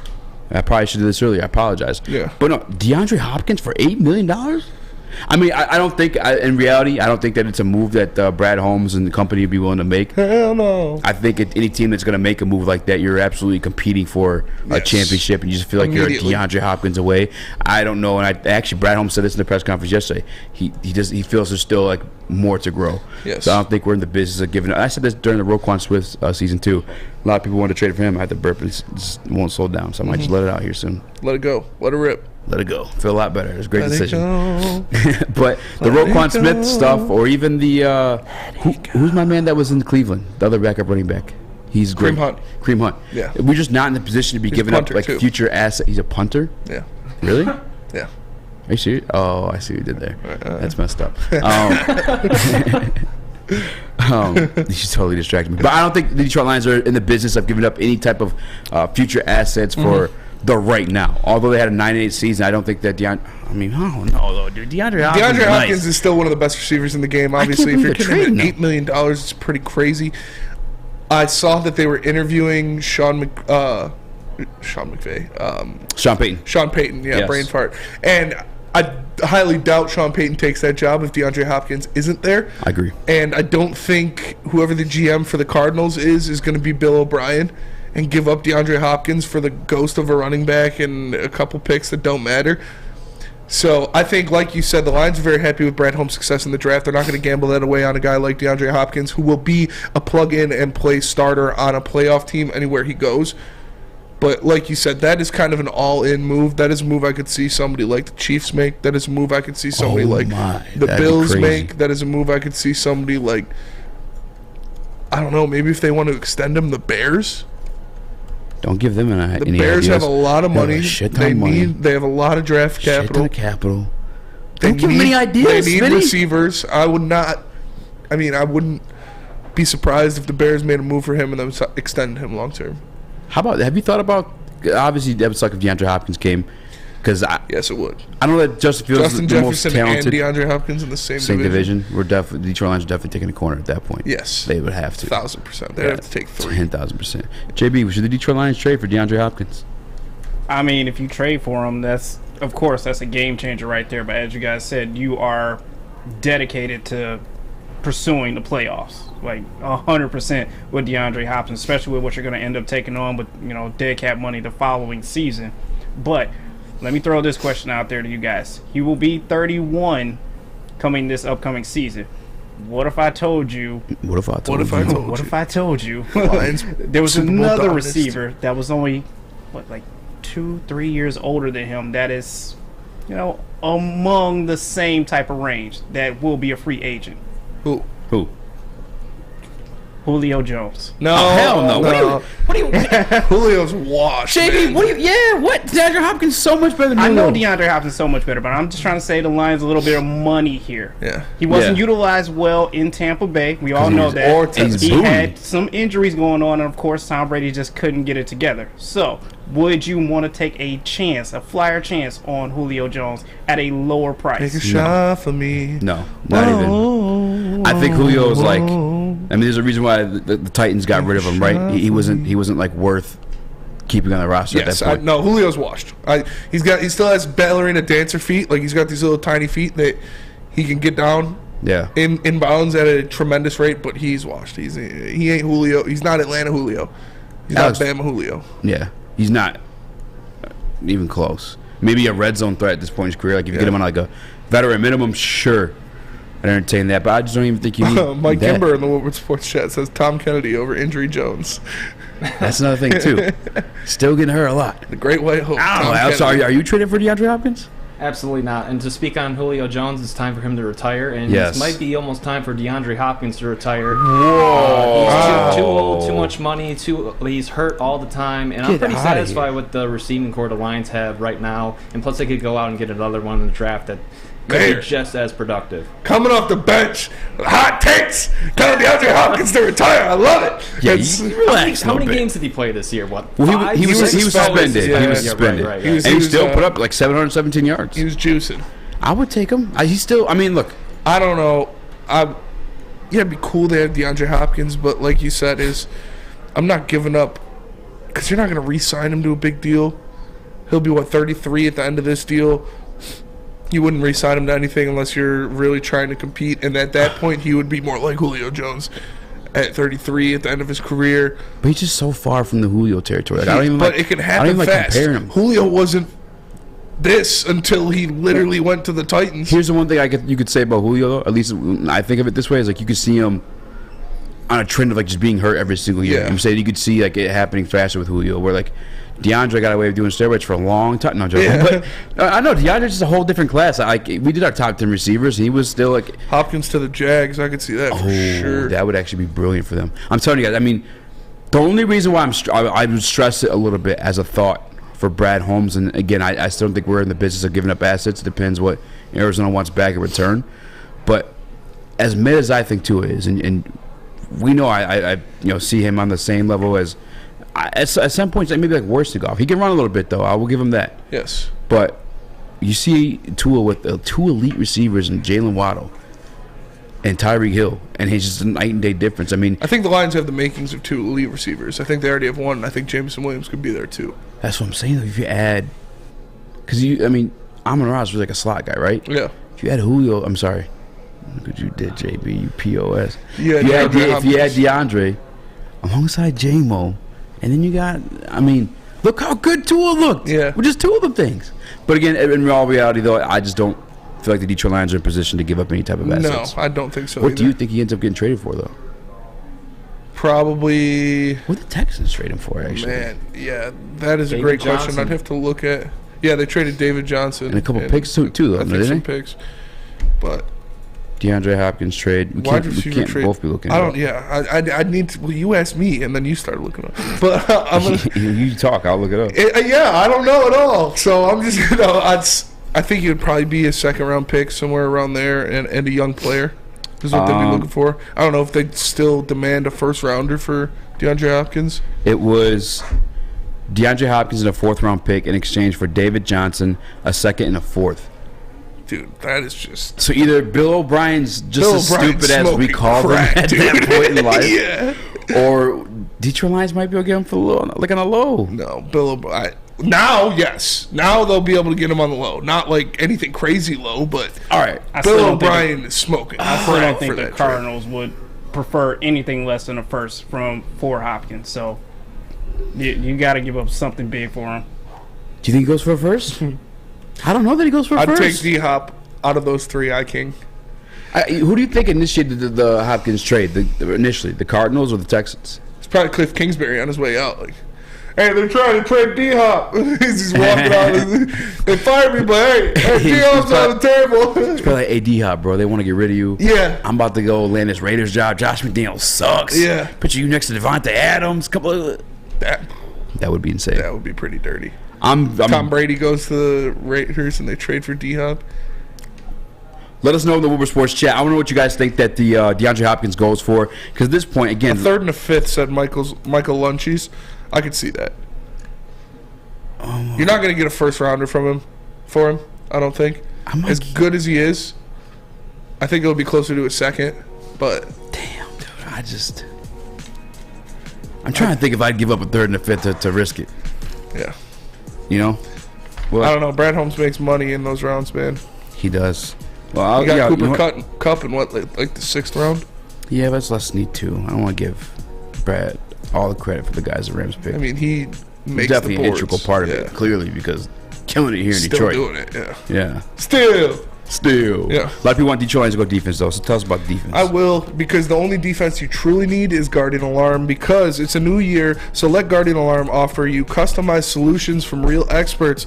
Their professional technicians take the time to recommend security and automation solutions specific to your needs. With their 24/7 local monitoring, you can call them any time of day or night and know that a Guardian team member will be on the phone as long as needed, and of course, they have technology backed by people. Your safety and security deserves technology that's proven to work and people who are proven to care. All you have to do is call them at 1-800-STAY-OUT. That's 1-800-STAY-OUT right now and let them know Woodward Sports sends you. Introducing the Planet Fitness Guide to getting that post-workout glow. Step 1. What's your why? More epic energy? Better sleep? Blow off steam? Step 2. Join Planet Fitness for just $10 a month and get moving in our clean and spacious clubs. Step 3. Bask in that post-workout glow. Join Planet Fitness today for just $10 a month. Join today at any of the 50-plus Detroit area locations. It's a great day to get some Centron in your life. Okay. There it is. Centron, here we go. Gotta grab the cranberry. Oh wait, it's 2 for $4. Gotta double up with the classic as well. Centron World, baby. Centron, available at select Kroger's, and if you want to know how, go to @CentronWorld.com. You get dope like me. You know what? Why wait?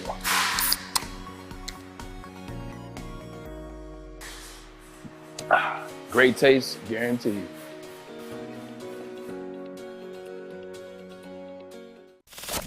We don't like to brag that we are the toughest sports network in Detroit, but we do have a guy named Darren McCarty on our side. Lemieux and McCarty, who've had a good knockdown drag up. There they go, right on the whistle. They were talking to one another. Woodward Sports. Look at that. Custom Health Centers has helped Ryan Armani lose upwards of 35 pounds, and it's all thanks to the people at Custom Health Centers. All you need to do is hit them up, and you can go from that, which nobody wants to look like, that's just terrible, to that. Oh my God, it's Ryan Armani! which looks like someone who could catch 16 touchdowns in a single season for the Cleveland Browns. I'm just saying. But in all seriousness, Ryan Armani has enlisted the help of Custom Health Centers to help him along on his weight loss journey and is upwards of 25 pounds down already. All you have to do the same is call 844-789-8446. That's 844-789-8446. Call Custom Health Centers today and don't be fat. Okay. Cranberry. What up, though? Welcome back to World Heavyweights Live on WoodWardSports.com. I'm your boy Eazy, joined by my man Spin More Rex. What up, though? We've got young Alex in the TV booth joining in for young man, Chris, the legend, who's out there celebrating his cat's birthday. Flames like a phoenix from the ashes. What have you been up to, Alex? Just watching the Lions, just like you guys. Yep. And listen to you guys talk about them. Really? Sometimes, not all the time. Wow, dude. How do you feel about the Lions right now? Actually, how do you feel about Goff? Obviously, everyone's excited about the Lions, right? How do you feel about Goff? I am fully convinced that he is no longer a bridge and he's our guy. As far as beyond his contract, I don't know. And I wouldn't necessarily rule them out drafting a quarterback this draft. The backup job, Sudfeld doesn't really do anything for me. So I would not mind them drafting a guy just to develop. And if he doesn't pan out, get rid of him. No, I'm 100% with you. That's actually exactly where I'm at with all of it. What about running back? They talking about that this morning too. Adams out running back, but he wants a guard. I thought that was weird. A guard? Yeah. Guard late, I wouldn't mind. Yeah, like 4th or 5th, Yeah, he said early? Yeah, I think he said he wanted. I mean, I could be mistaken. No way. If there's anybody listening that watches them that listens to the morning show and the Woodward Heavyweights, well, I guess you're listening now is what I really meant. I'm pretty sure he said within the first 4 picks. I could be wrong. I could absolutely be wrong. Yeah. Matter of fact, I hope I'm wrong. John Jack. I mean, we see the guards rotate this year. Yeah. Because you're losing Evan Brown more than likely. You're not going to re-sign Evan Brown. You're looking at Stenberg and Matt Nelson that are going to fill in there. Whoever will be that will take that right guard spot. But I wouldn't mind them drafting a guard in the later rounds. I definitely don't want to see them do it early. They need defense. They're going to get defense in the beginning of those rounds. I could see a running back and a guard later in the draft, but not in the first 3 rounds. Well, running back in the first 3, but not a guard. Yeah, I don't think the guards even typically go that high. I can't, off the top of my head, outside the time that Detroit Lions took Laken Tomlinson. I guess Ragnow, but he was a center, turned guard, and back to center. Yeah. That was weird. Another pass regime team. I'm looking right now at the mock drafts right now. I'm just looking for a guard. Yeah, Vitai's definitely going to get cut. Like, Big V's going to get cut. They're not going to re-sign Evan Brown. The first interior offensive lineman off the mock draft board on Tankathon is Osiris Torrance. That's a pretty cool name. 27. That is a pretty cool name. That's why. Osiris Torrance. Yeah, sounds like a rapper. That does sound like a rapper. Brad Holmes. Are you a rapper? Are you a rapper? Look at me. What the hell is that supposed to mean? That's how we'll get him back. On the Woodward Sports chat poll, should the Detroit Lions trade for DeAndre Hopkins? 94% of y'all say hell no. Hell no. With 86 votes. It's weird because we only have 49 likes in the stream. Kind of weird. That is pretty weird. But it's like you guys know how to use the mouse or your hand, whatever you're doing. Just hit the like button. Help us out. Just saying. Just went up to 87.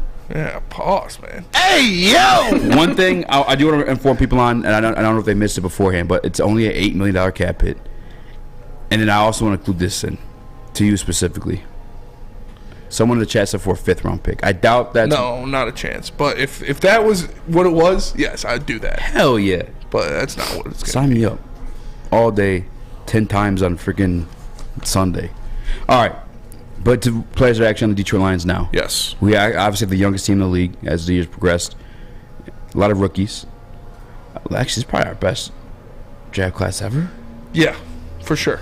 I think so too. You have 6 starters? It's crazy because we were having the same conversation with the previous draft class. Just gonna keep. What if you get 7 starters next to It's this draft? insane, man. It is wild. Brad Okay. Holmes is just like, I just drafted 3 Hall of Famers. Literally. Possibly, very possibly. Outside of Panay, could you see Amon-Ra maybe becoming? I don't know. Hines Ward's not even in the Hall of Fame. He'd have to do a lot of work, but Aiden Hutchinson, if he continues his trajectory, could get there. Obviously, it's way too early to put any labels on guys like that. Penei Sewell, I'm damn near yes, he is going to be a Hall of Famer. Because it's just what he does. If he doesn't get hurt, it's hard for me to believe he won't.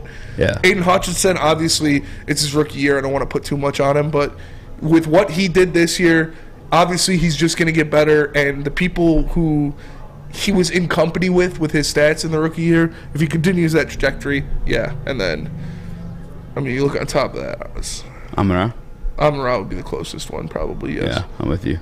If J-Mo becomes what J-Mo can be. Unless J-Mo goes for 1,500 yards and 10 touchdowns next year. Could that be one of those duos? Although they're different. Yes, I think they 100% could be one of those duos. I think they complement each other very well. I do too. Obviously, you want somebody else on the intermediate outside. stuff. Yeah, and J-Mo's. Think of running a bunch formation with J-Mo, Amon-Ra, and then Josh Reynolds or DJ Chark if they bring him back. Mm-hmm. J-Mo doing a deep cross, Amon-Ra coming across the middle, and then whoever else doing like a 5-yard out or something like that. Yeah. And just a 5-yard out takes the back route of it. Amon-Ra sucks in another back route. J-Mo's just screaming down the middle of the field. Like, I'm excited to see what Ben Johnson does with a full. Well, if Ben Johnson stays, what he could do with a full training camp to kind of untether Jameson Williams and just let him loose. You want some breaking news? Breaking news? Mike LaFleur, speaking of offensive coordinators, is out as offensive coordinator for the New York Jets. Oh, surprise, surprise. Yeah. But, I mean, like, Zach Wilson was kind of ass. Zach Wilson was kind of ass. People were hyping up Mike White like he was, like, sweet, too. But if you look at, like, where they finished the season with, like, 7-10 or something like that. 5 of the wins with garbage-ass Zach Wilson. Mm-hmm. Meaning Mike White only got you... Mike White. Actually, no, it wasn't even Mike White. Because Joe Flacco got the other one against the Browns. I think Breece Hall going down hurt them a lot. Yeah. Breece Hall was looking really damn good in the beginning of the season. Then he got injured. They need a quarterback. You think they're going to draft a quarterback? For him was still pretty nice. I mean, Abe was a big fan of him. Yeah, but he wasn't Breece Hall. Do I think they're going to draft a quarterback? Yeah. Again, this is like these are early mock drafts. You can never like focus on these at a certain point. Thibodeau was like the number 1 overall pick last year, but as of now, I mean, people have. Lil Levis? No, Anthony Richardson. Really? At what? Number like 13 to the Jets. Yeah. 13, yeah. Which I mean, I could see. I mean, unless they truly thought Michael LaFleur was that ass. No, they're. I mean, I find it very hard to think that they'd place faith in Zach Wilson at this point. Or Mike White. I mean, Mike White will be a good backup in the league, but they are a franchise quarterback away from being a legitimate playoff factor. You think so? Yes. Yeah, actually, not. They got Garrett Wilson. Garrett Wilson they got Breece Hall. I mean, if Mekhi Becton could ever play a game, he'll be a great tackle for them. And their defense is full of studs, dude. So, and I like Robert Saleh, obviously. Yeah. So, I think they're a legitimate, like I said, franchise quarterback. Maybe they trade for a Derek Carr, or maybe they trade for a Tom Brady, or one of these guys that is rumored to be moving around. That would make a lot of sense for them to make a move for Derek Carr. I could see Derek Carr in either of the New York teams. How do you actually feel about Derek Carr? The Giants or the Jets? Yeah, but the Giants might bring back Daniel Jones. I don't know. I don't think so. Because like They're not going to pay him. You brought up the biggest point to me in terms of like selling me on Daniel Jones, which like I've always BDE? Yeah. Because did you look up the numbers by the way? Because I know you had. So what were they? Let me find it real quick. They throw for 4. Do you know what it is, JB? I like if you guys don't watch. I don't watch Joe Rogan like anymore because it's not on YouTube. But I always want like a Jamie. Jamie, pull it up for me. Yeah. How many stats did Daniel Jones have? You find it? Daniel Jones, yeah. Oh wait, never mind. No, I'm trying to find the one with his receivers because he's. Well, I'm trying to find the. I mean, I just want to know what he threw for with those garbage ass receivers. Because I know he had a plethora of receivers. Did you find it, JB? Yeah, I think I got it right here. This past year, 3,205 yards. Okay. How many touchdowns? 67% completion, 15 touchdowns, and 5 interceptions. Yeah, not bad. And that's with like you said, they traded away whatever the hell his name was to the Kansas City Chiefs. Kadarius Toney. They do that one kid I like though. He's pretty fast. The rookie too. I can't think of their names. Are you looking up the receivers? Their receivers? Yeah, I'm trying to find this one tweet that had it all listed, but it's taking you too long. Just pull the depth chart. You dweeb. Giving me dead air right now. I'm talking about Richie James. Yes, They got that's the one I Richie liked. James, Isaiah Hodgins, Daniel Bellinger, Darius Slayton were their most targeted receivers. Their Kenny most Galladay. Stated numbers. Yeah, Kenny Kenny Galladay. Galladay, he was, 86 catches away from getting a bonus. Could have made it. Yeah, could have made it. Isaiah Hodgins, Yeah. Kenny Galladay, Colin Johnson, he ended up on IR. Richie James and Sterling Shepard went IR earlier in the year. I mean, Maybe they draft Quentin Johnston and keep Daniel Jones. where are they going to fall in the draft, though? I think Quentin Johnson's going top 15, no? Yeah, I mean, Maybe shouldn't they be trade that, for DeAndre Hopkins. They should. Yeah, I could see that for sure.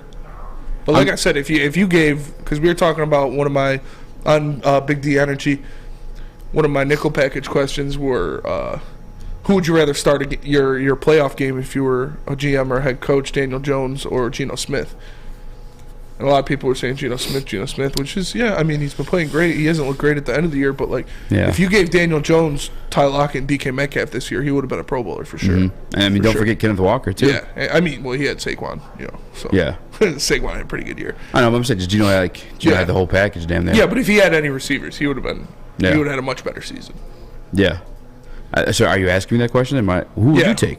I would probably take Geno Smith. Yeah, I think I'm going Geno Smith, too. Yeah, but, I But don't at the know. same We time, haven't yeah. seen Daniel Jones with that kind of weaponry. Trying And to he get can Jets move quarterbacks. he can move just as well as Geno Smith. Daniel Jones got some wheels. Yeah. He got sniped on that one touchdown run Vanilla where Vic. he was wide open. Yeah. Vanilla Vic. Yeah, where I think it was last year, he's running down the field by himself and just ate Whole shit. lot of choppers in your head. Sniper on the concourse. Dude's but fast, though. He is fast. And he's got a pretty good arm. Gromit0237 says Galladay in the playoffs. ... Daniel Jones on a rookie deal. Galladay is on the playoffs. That's gross. Galladay mossed Darius Slay for a touchdown on week 18. It wasn't like a moss. It was a gnarly catch, dude. It was nice. Gnarly catch, dude. Gnarly catch, bro. Who are you right now? Sick, bro. I was trying to think of any type of trades that the Detroit Lions can make with the Jets. Oh, actually, that's where I want to go with this initially. Trade for Mike White? No. Just as like a backup? No. Trade for Zach Wilson? No. Maybe Ben Johnson can fix him. Shut your mouth. There are a lot of hot MILFs in Detroit, though. He might get distracted. There are. Shout out to all the hot MILFs out there. Shout out to all the hot mills. Oh, my Hit me goodness up. gracious. I forgot to do this because you jumped right into boring-ass baseball. Happy birthday to Axel Peace. My boy Jesse Peace has his baby. Shout out. Shout out. Lil B's got a friend now. Yeah, Lil B got a friend now. But offensive coordinator position, if Ben Johnson does take a head coaching job, which I do want to gauge your temperature on that too, but You already did that. no, I'm saying, but are you less nervous than you were a couple days ago? I'm about the same. Yeah. About the same. Because he's getting more interviews. Yeah. Mike LaFleur, is that a name that you... No. No. I mean, he made Fuck no. it... Why you say it like that? Because the Jets were trash on offense last year. Were they? Yes, they were. I feel like they weren't... I mean, like... They were very bad. Look how bad Zach Wilson looked, though. Yeah, but why did he look that bad? Probably because their offense coordinator was shit. That's what you're blaming it on? Yes, I mean, not all of it, but it plays a good factor. Alex, I mean... I can't really speak on how the Jets did this season. I watched one game and it was against the Lions. So that's fair. That's fair. JB? I don't know about that, man. I really don't. I guess I understand. Are we past our break? Did I go past our break? What time is it? 6:28. Yeah. Let me tell you about Big Boy. Wow. Because wintertime in Detroit is always better with comfort foods from Big Boy. Try the classic meatloaf or Cajun chicken Alfredo. What about breakfast? The stuffed potato pancakes are back. The Lumberjack, Santa Fe Garden, or Blockbuster. Stop in your local Big Boy today and satisfy those taste buds. Love Woodward Sports? Love wearing clothes? Then you should be wearing Woodward Sports clothes. Check out our full line of merch at woodwardsports.com. Just click on shop. We have all your favorite designs, like Dan Campbell kneecaps, Beverly Hills Goff, Woodward Golf, and of course, our own logoed out merchandise. Men, women, infants, kids, all love Woodward Sports. Impress your friends. Impress your boss. Impress your dog. Buy Woodward Sports merch today.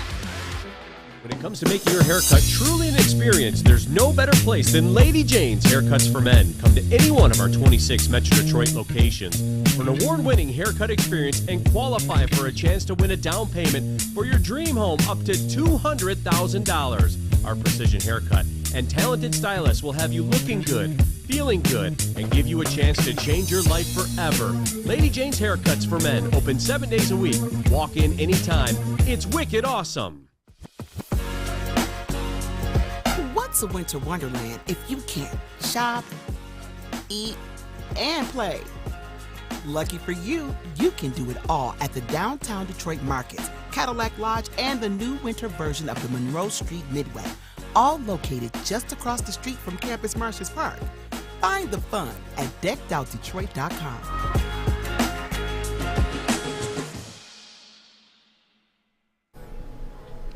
Guys, it's been a long time since I confessed this to you. We have a lot more viewers than I did this before. I'm really hoping I don't get canceled for it, but I gotta be truthful here. I am a white man. But it's all thanks to Chili Peppers Tan. I made it look so beautifully Brazilian, bronze and gold, man. Chili Peppers Tan, man, they got the hottest bulbs, the hottest deals at Chili Peppers Tan. Right now, they'll be all tanning places by $5. Chili, $5? $5, dude. $5, dude. Chili Peppers Tan. Dude, now everybody knows I'm white. Yeah, it's alright. Embarrassing, dude. I think Micro Mike showed the world in your in that picture of us. Oh, on the boat? Yeah, you look pretty white in that picture. I do get pretty pale in the wintertime, I'm not gonna lie. Yeah, so do I. JB, do you get lighter in the wintertime? No, I don't. Sorry. Do you pay attention to it like that? Not really, but this is brown is gonna get. I do get ashy though in the wintertime. I mean, so, yeah, I get ashy too. On that. Damn. My dad gets like darker, so that's why I asked if he gets lighter. Yeah. He'll be dark as hell in the summertime. I do too. Yeah, but my dad's black. That's what am I. What? I am a black man.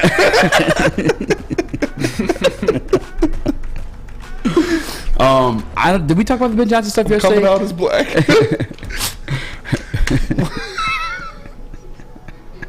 I just thought I'd take away the cancelability from you. Thanks, man. Let's cancel together. I'll take one for the team, bud. Appreciate you. Good looks. I love Andrew. No. I had someone reach out to me yesterday about the Ben Johnson stuff. Obviously, you know that I think I was freaking out about it before the season even ended. I think a lot of us were. Matter of fact, you and I were freaking out about it in the offseason. And then we had people telling us we were crazy. Mm-hmm. Lo and behold, look at me. Look at me. I'm king of the castle. He's getting head coach. I'm king of the castle. I'm king of the castle. People are like, they need to eat shit on your golf takes. Yeah. What was my prediction for the Lions? 9-8, I believe. Yeah, that's right. All right. And we always said they could go to the playoffs. I mean, too. your prediction for the Packers was 14. I said Lions, bro. Why you gotta bring that up? Anyway, one of my good friends, beat writer Justin Rogers, reached out to me, and because I wanted the Detroit Lions to pay this man, Ben Johnson. I was like, F it. I see Josh McDaniels somewhere in 2018 got a 4-year, $4 million a year deal for the Patriots. Yes. Although a little bit different scenario, they're winning Super Bowls, but also this is the closest the Detroit Lions organization has ever been to anything of the sorts, in my opinion. Obviously, they won a playoff game back with Barry. Feels good. In like 91, was it 92? Yeah. Yeah. 1991. That one playoff win in 1991? Yeah. Lions fans were there. Is $4 million too much to pay Ben Johnson? Like, would you? No. I would pay Ben Johnson whatever he wants. After 1 year? After 1 year. Pay the man, pay the man, pay the man. Either way. Contraband. He eased my mind a little bit, calmed me down with the fact that Dan Campbell may have, like, first and foremost, he was almost, it seemed like he was furious. Yes. At the suggestion of the Detroit Lions paying Ben Johnson a head coach salary. He was yelling at you. He was yelling at me via text. And, like, isn't that weird sometimes? Like, you could know when someone's, like, yelling at you text. When they're pissed. Yeah. Oh, for sure. Even though there's no caps. You could smell it. Yeah, definitely smelt it. But he said he's confident that Dan Campbell could bring in a guy to fulfill that role. I mean, and this is not in his words, but this is the way I'm taking it in, or the way that I'm accepting it as a Detroit Lions fan who wants Ben Johnson here. But Dan Campbell, we've all been on the record of saying he's like learning on the job a little bit, and I think that he learned that he's going to need an aggressive offensive coordinator. And I don't know that Mike LaFleur is that. I'm not saying that for sure, but I mean, there's other guys out there, and I think, I don't know, I guess I was just eased a little bit by the opinion that, like, Dan Campbell has a better idea of what he's shopping for this time around at the offensive coordinator position. Yeah. It makes you feel better. I said that when we originally brought it up.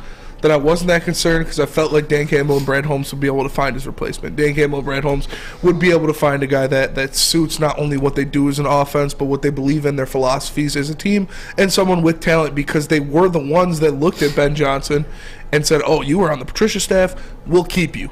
And then when Anthony Lynn got fired, they're like, all right, we're bringing up Ben Johnson to fill that role. So they were the ones that identified the talent in him and kept him going.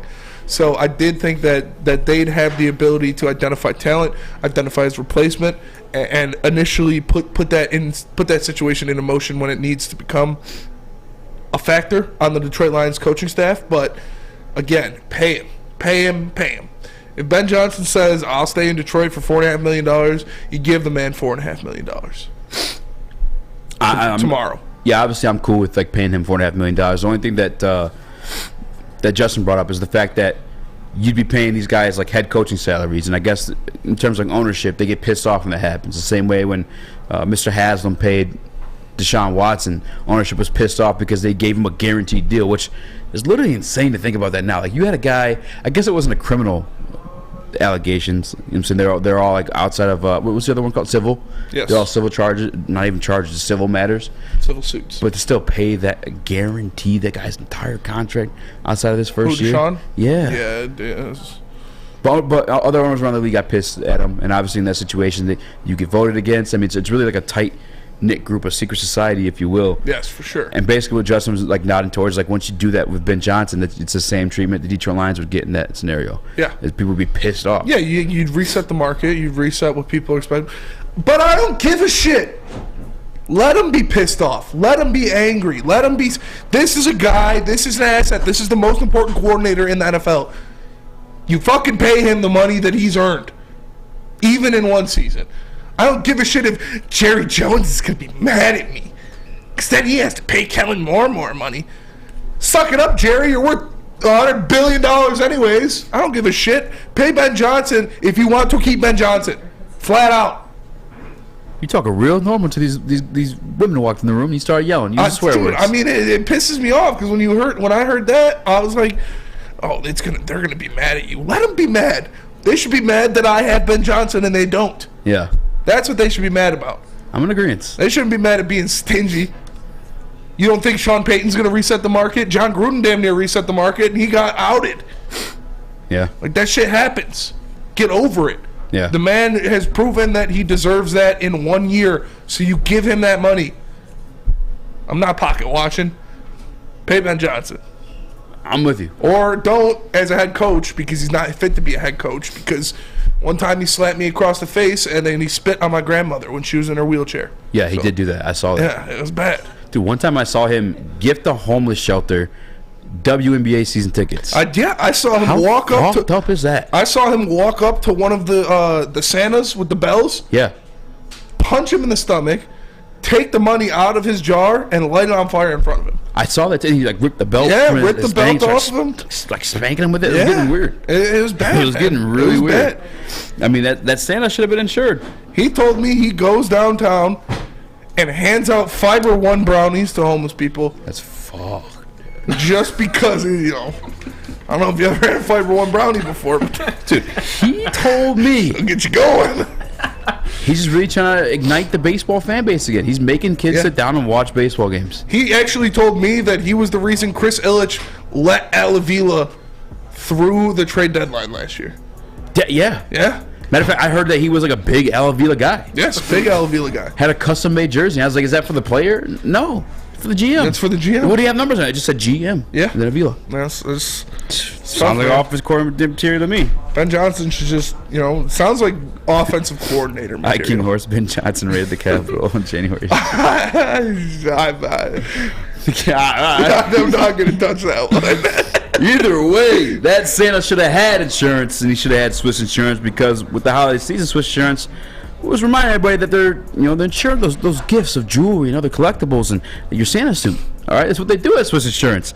In the last 6 weeks, Swiss Insurance has saved its clients an average of 26% on their insurance premiums while increasing the coverage.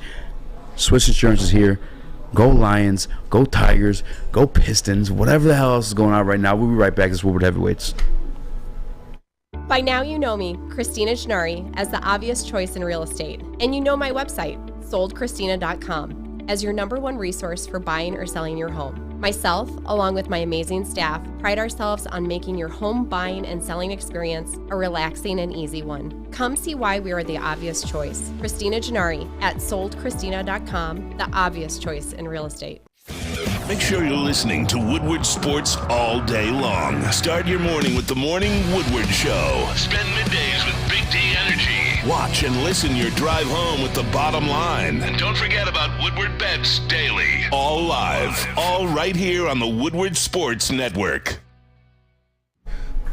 What up, though, everybody? Welcome back to these Woodward Heavyweights live on WoodwardSports.com. Live on the WoodwardSports.com. I'm Spencer Baxter. We have the Speakeasy next to me. Alex Mayer is in the TD booth because Chris had to see his little kitty's birthday. It is JP, of course, as always, in the sound booth, and we just got done talking about Ben Johnson. Ben Johnson does not like accents. He thinks anybody that speaks in accents is stupid. He thinks they should go back to the country, yeah? Yes, yeah. That's what he told me, yeah. Yeah. I tell him I'm the Swedish scout, yeah? I just want to come here and show you the best hockey players. And he's like, stop mixing your accents, Stop Eazy. it. I don't want to hear this. Yeah. Yes. I'm not impressed with your performance. I heard Ben Johnson was angry when Matt Patricia moved on and not take him. I heard the same thing. He said, I love Matt Patricia, big fan. I heard that Ben Johnson doesn't work out at the Planet Fitness. No, he does not. Where else do you go if you don't go to Planet Fitness? I heard he goes into the park and works out by himself like a weirdo. I heard Ben Johnson stands in this bathroom mirror while his children have to get ready for school, and he sits there and practices doing different accents for 5 hours on end. I heard the same thing, mate. You know, I heard that Ben Johnson doesn't smoke his own meats. I heard that Ben Johnson uses a litter box to go to the bathroom. Ben Johnson one time told me he follows around his cat, picks up poops, pops them in his mouth. Oi, one time.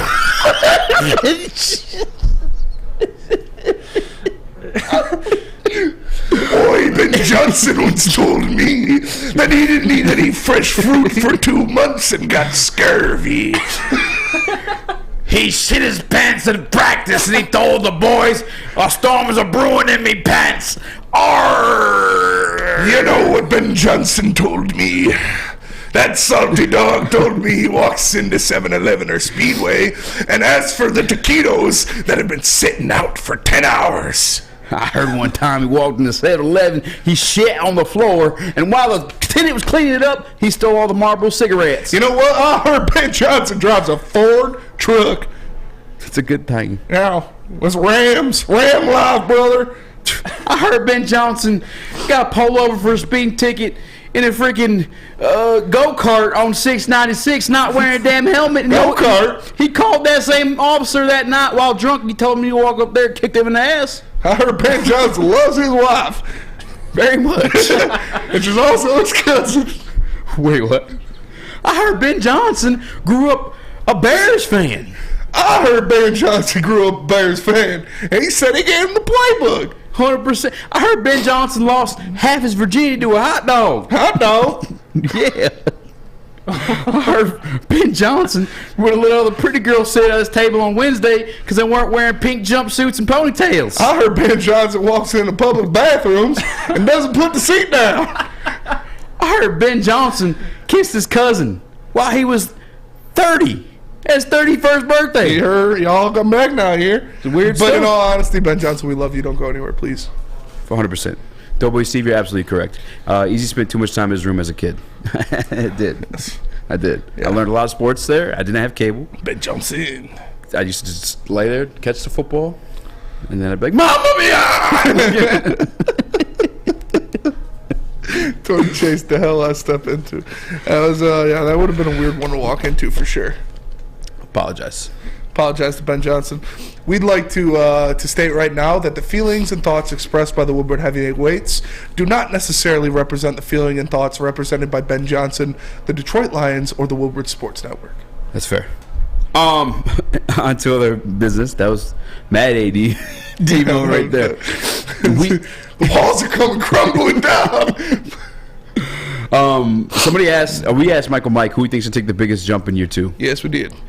He said it better be J-Mo, which I think, damn, I killed the whole segment because that's absolutely correct. But who do you actually think it's going to be? Jameson Williams. It has to be Jameson Williams. You looking on top of that, other than Jameson Williams, which is the obvious choice, you could look at a guy who is another obvious choice, but on the opposite side of the ball, and Josh Pascal. Because Josh Pascal, when he was in there, when he was healthy, when he was playing, he was making plays. He was getting to the quarterback. He was helping people on that defensive line, making tackles for loss. So if Josh Pascal does get more time, is healthy going into the season, I expect him to have a big year. But it's got to be Jameson Williams, man. It's got to be Jameson Williams. Like Mike said, you need that kind of weapon out there. You need that kind of explosion out there. You need someone who can take the top off of the defense at any time. You need someone who can just be a lightning in a bottle. Yeah. And we've seen it before. Obviously, his first game he had the touchdown, got underthrown, but still had it. The next game, he had another touchdown, but it got underthrown. The DB broke it up. And then he had the rushing play where if he cuts inside, he would have had another touchdown. And then in the last game, he had a touchdown, but it got called back on penalty. So in all reality, Jameson Williams rightfully could have had 5 touchdowns in 5 plays. You're absolutely right, actually. Yeah. That is actually like insane to think about. Yeah, Jared Goff could throw the fucking ball. I'm just kidding. I'm joking. Jared Goff did get nice with the deep ball towards the end of the year. I'm not gonna lie, but that is insane actually to think about. J-Mo's him, bro. J-Mo's him. Yeah, because the Green Bay Packers situation. Yes. You said the one against the Jets got broken up. The one that obviously happened against the Vikings. What was the other one you said? When he on the run play, he could have cut. If he would have cut in instead of going out to the sidelines, it would have been a touchdown. Dude. So you just getting the ball in his hands as much as possible. What, he's going to sign Chark then? I don't give. Honestly, now you put it that way, I really, as much as I respect DJ Chark and everything he did this season, I thought it was very. Yeah, I think he played He's a very well. fine receiver. Yeah. Word's Terry Foster, very fine wide receiver. Very fine wide receiver. DJ Chark, in a limited fashion, was pulling almost like a James Houston, but on the other side of things. Yeah, it's wild. I'm sorry. We were supposed to be talking about who's going to take the biggest jump in year 2, but I'm mind blown right now because that's all true. Yes. Next year, this kid's going to be a beast. Round 1 fantasy pick. I'm taking him. I don't care. I don't speak in ifs, ands, or maybes. I speak in absolutes. That's pretty good. Scouser. Yeah. Have you seen that meme? It's pretty funny. No. He's talking. It's like this British kid. I don't speak in if, buts, or maybes. I speak in absolutes. Even though absolutes, only Sith speak in absolutes. Only what? Sith. What is that? Oh yeah, you've never seen Star Wars. What? Jesus, dude. He's never seen Star Wars. No. Oh, I know. Oh gosh. That's like. No. Help me out. Get on that, Eazy. What am I missing? A lot. Yeah. Why do they only speak in absolutes? This is the rule they have? Yeah, because Jedis are like fluctuating their balance. They're it's. You're not helping. Yeah. Someone came here for this one. This is Spencer's explanation of Star Wars. You want me to explain the whole plot of Star Wars? Because I will, but it's going to take more than 13 minutes. He asked me why Sith speak in absolutes. Is because they're driven by hate and anger. And Jedis are driven by love. I think it's time we execute Order 66. Yeah. Execute Order 66. What's Star Wars about? It's only a Sith speaks in absolutes. That's Obi-Wan quote, I'm pretty sure. You are my brother, Anakin. Dude, it's sorry. Literally the longest sword fight in the history of television.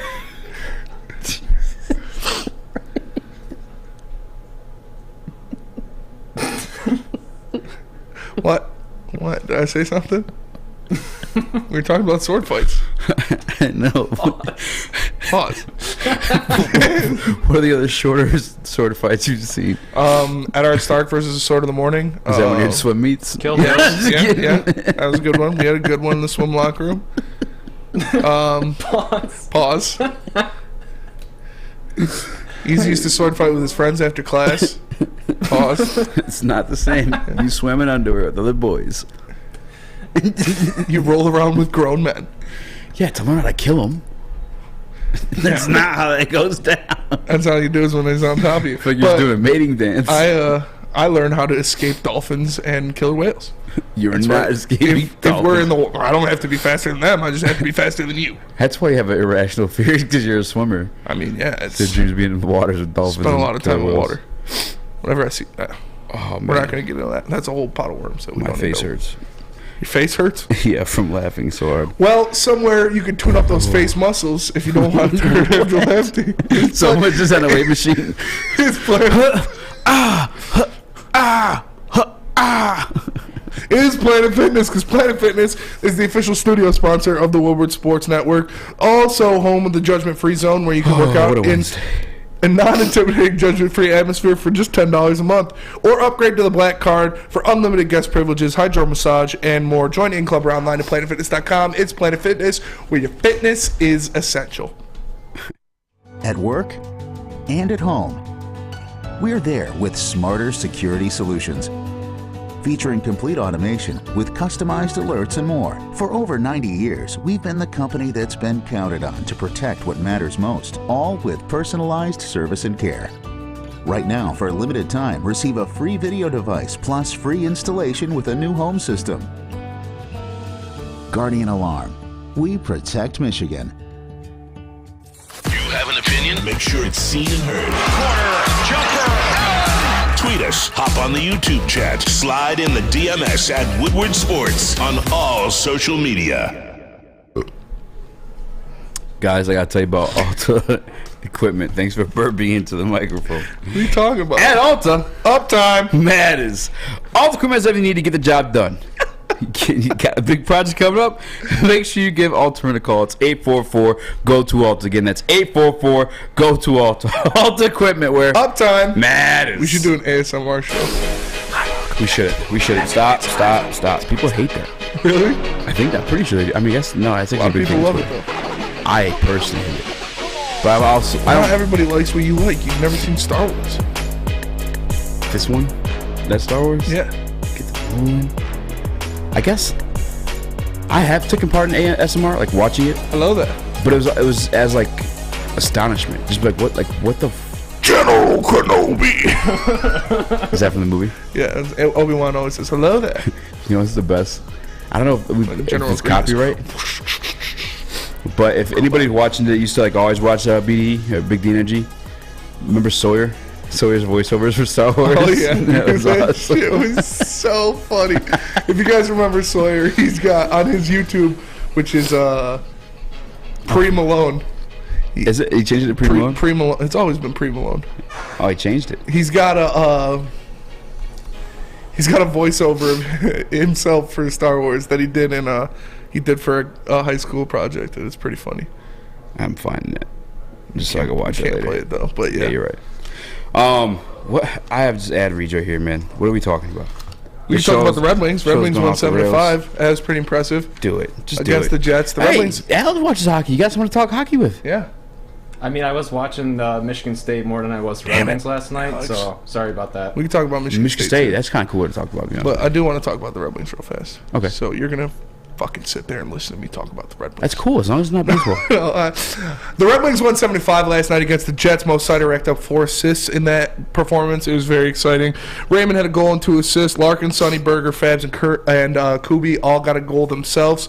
The Red Wings put on a good performance. Obviously, defense still needs a little work, but you like what you see out of the young guys. You like what you see, especially Bergeron, man. It's impressive that he just continues to play this well in this lineup. Obviously, Mo Seider getting back. I think Malone moving Wallman up to Mo Seider has really helped him, at least on the offensive side of the ice, where he's getting involved in the play more, he's getting involved in the scoring more, and definitely getting more points. Obviously, he had 4 in this game, which is very impressive. So I was happy with what I saw out of the Red Wings, although you love to see their defense clean it up a little bit. They let up a lot of bad opportunities, a lot of rebounds, lost a lot of face-offs, which led to scoring opportunities for the Jets. They were getting screened really bad in front of Husso late in that game, which made every shot nerve-wracking, especially when they took it down to 1 goal before, I believe, Raymond put one in an empty net to seal it for the Red Wings 7-5. But it was a very impressive performance to kind of withstand a team in the Jets who is a very good team in the National Hockey League.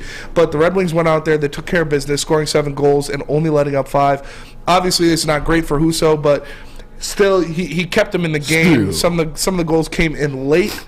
And like I said, it was very nerve-wracking at the end when they pulled the goalie. They're going after Husso, dumping pucks deep, having a guy in front of him at all points, and just chucking pucks at the net, because it's always dangerous when you have a lot of bodies in front of the net. You see somebody chuck it back from the blue line. You never know what can happen. It can hit somebody in front of the net, or it could just bounce off a post or the goalie and ricochet into the back of the net. So I was very excited the Red Wings closed that one out and ended up winning the game, but you'd like to see a little more consistency. It's their first win of the new year, though, so you got to give it to them on that. And hopefully they can keep these win streaks going. Yeah, it was the first loss of the Jets in 6 games.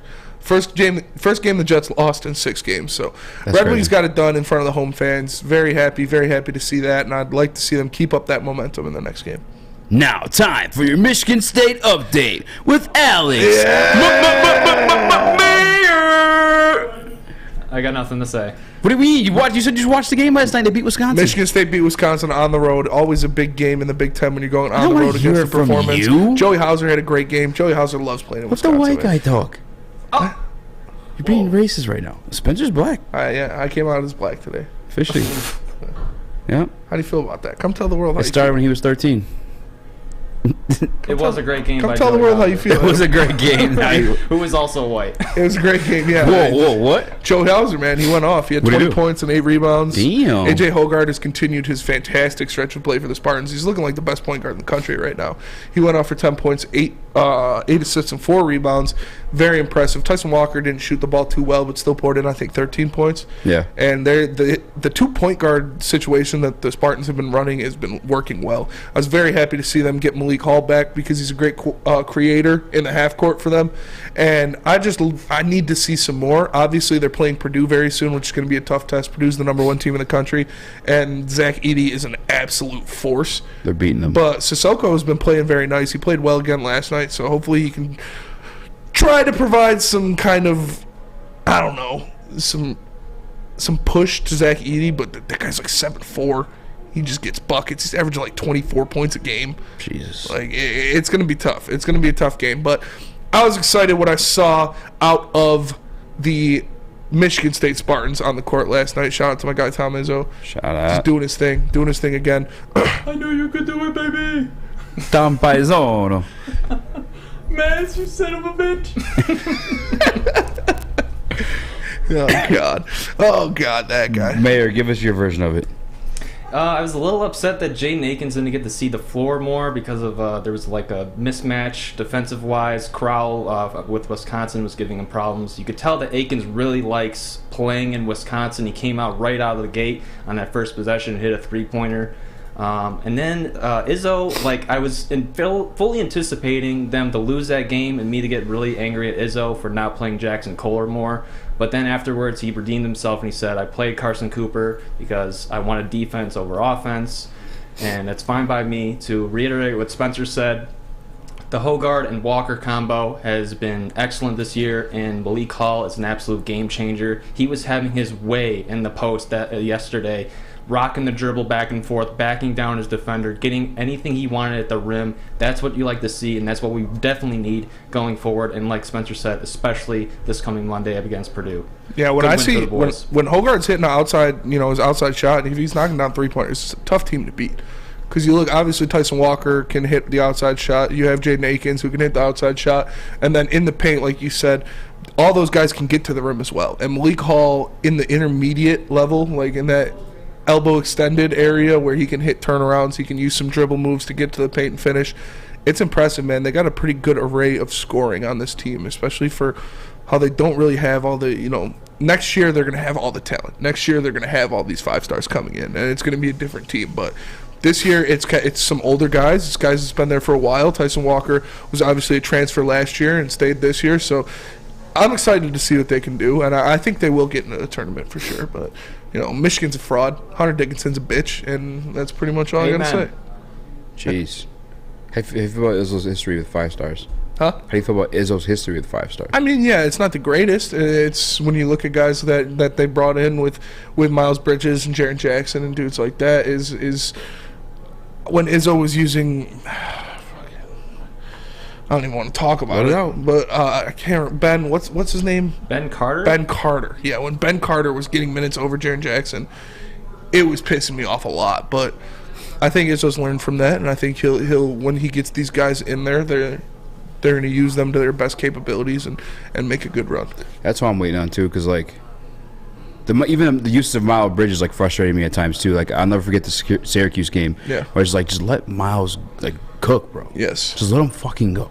Stop with the system shit. It's like I'm 100%. That's what Michigan State basketball is. I know, but when you got a Miles Bridges and you're losing right now. Miles Bridges was the best recruit that Michigan State basketball got since Magic Johnson, and Jaren Jackson Jr. was the best recruit that Michigan State basketball got since Miles Bridges. So it's like hopefully Xavier Booker follows suit. Yeah, hopefully Xavier Booker follows suit. He looks disgusting, man. I've been watching his tape a lot. The only reason why it was frustrating because I know, and you and I had these conversations every time off the year, but Calipari. Yeah, we always call him a fraud. He's Cal's more like a fraud. He's the biggest fraud. But when he gets these 5 stars, you can make him work. Granted, he has multiple. Yeah, he's got 7 of them. Yeah, Like, but he lets them do the 5-star team. They had like 10 5-stars. But he lets them do 5-star things. Yeah, like when you get a 5-star, sometimes you gotta let them do 5-star things. Yeah, for sure. And I mean, Izzo did that to an extent, but at the end of the year, yeah, it was tough. It was tough. Just old guard, man. Old thought process, old basketball, but like I said, he's learning from it. He talked about it. Did he? Yeah, he's spoken on it before about the Ben Carter stuff and the Jaren Jackson situation. What did he say? About the How recent was this? This was, I think, 2 years ago or last year maybe when he's talked about it before. All right. Where he's like, yeah, he's basically like, it's my bad. Like, yeah, there's no reason for that. Like, we should have our best players in situations that mean the most in the season. Yeah. So Xavier Booker's gonna cook for Michigan State. Just wait on that. But that'll do it for us tonight. We appreciate you all for tapping into the Woodward Heavyweights live on WoodwardSports.com. For the man to my left, the one and only Speak Easy. Again, Alex Mayer, you're the man, filling in for Chris, who's gone because it's his cat's birthday. JB Smooth on the 1s and 2s. I am Spencer Raxter. We appreciate you all for watching. We'll catch you guys tomorrow. Peace.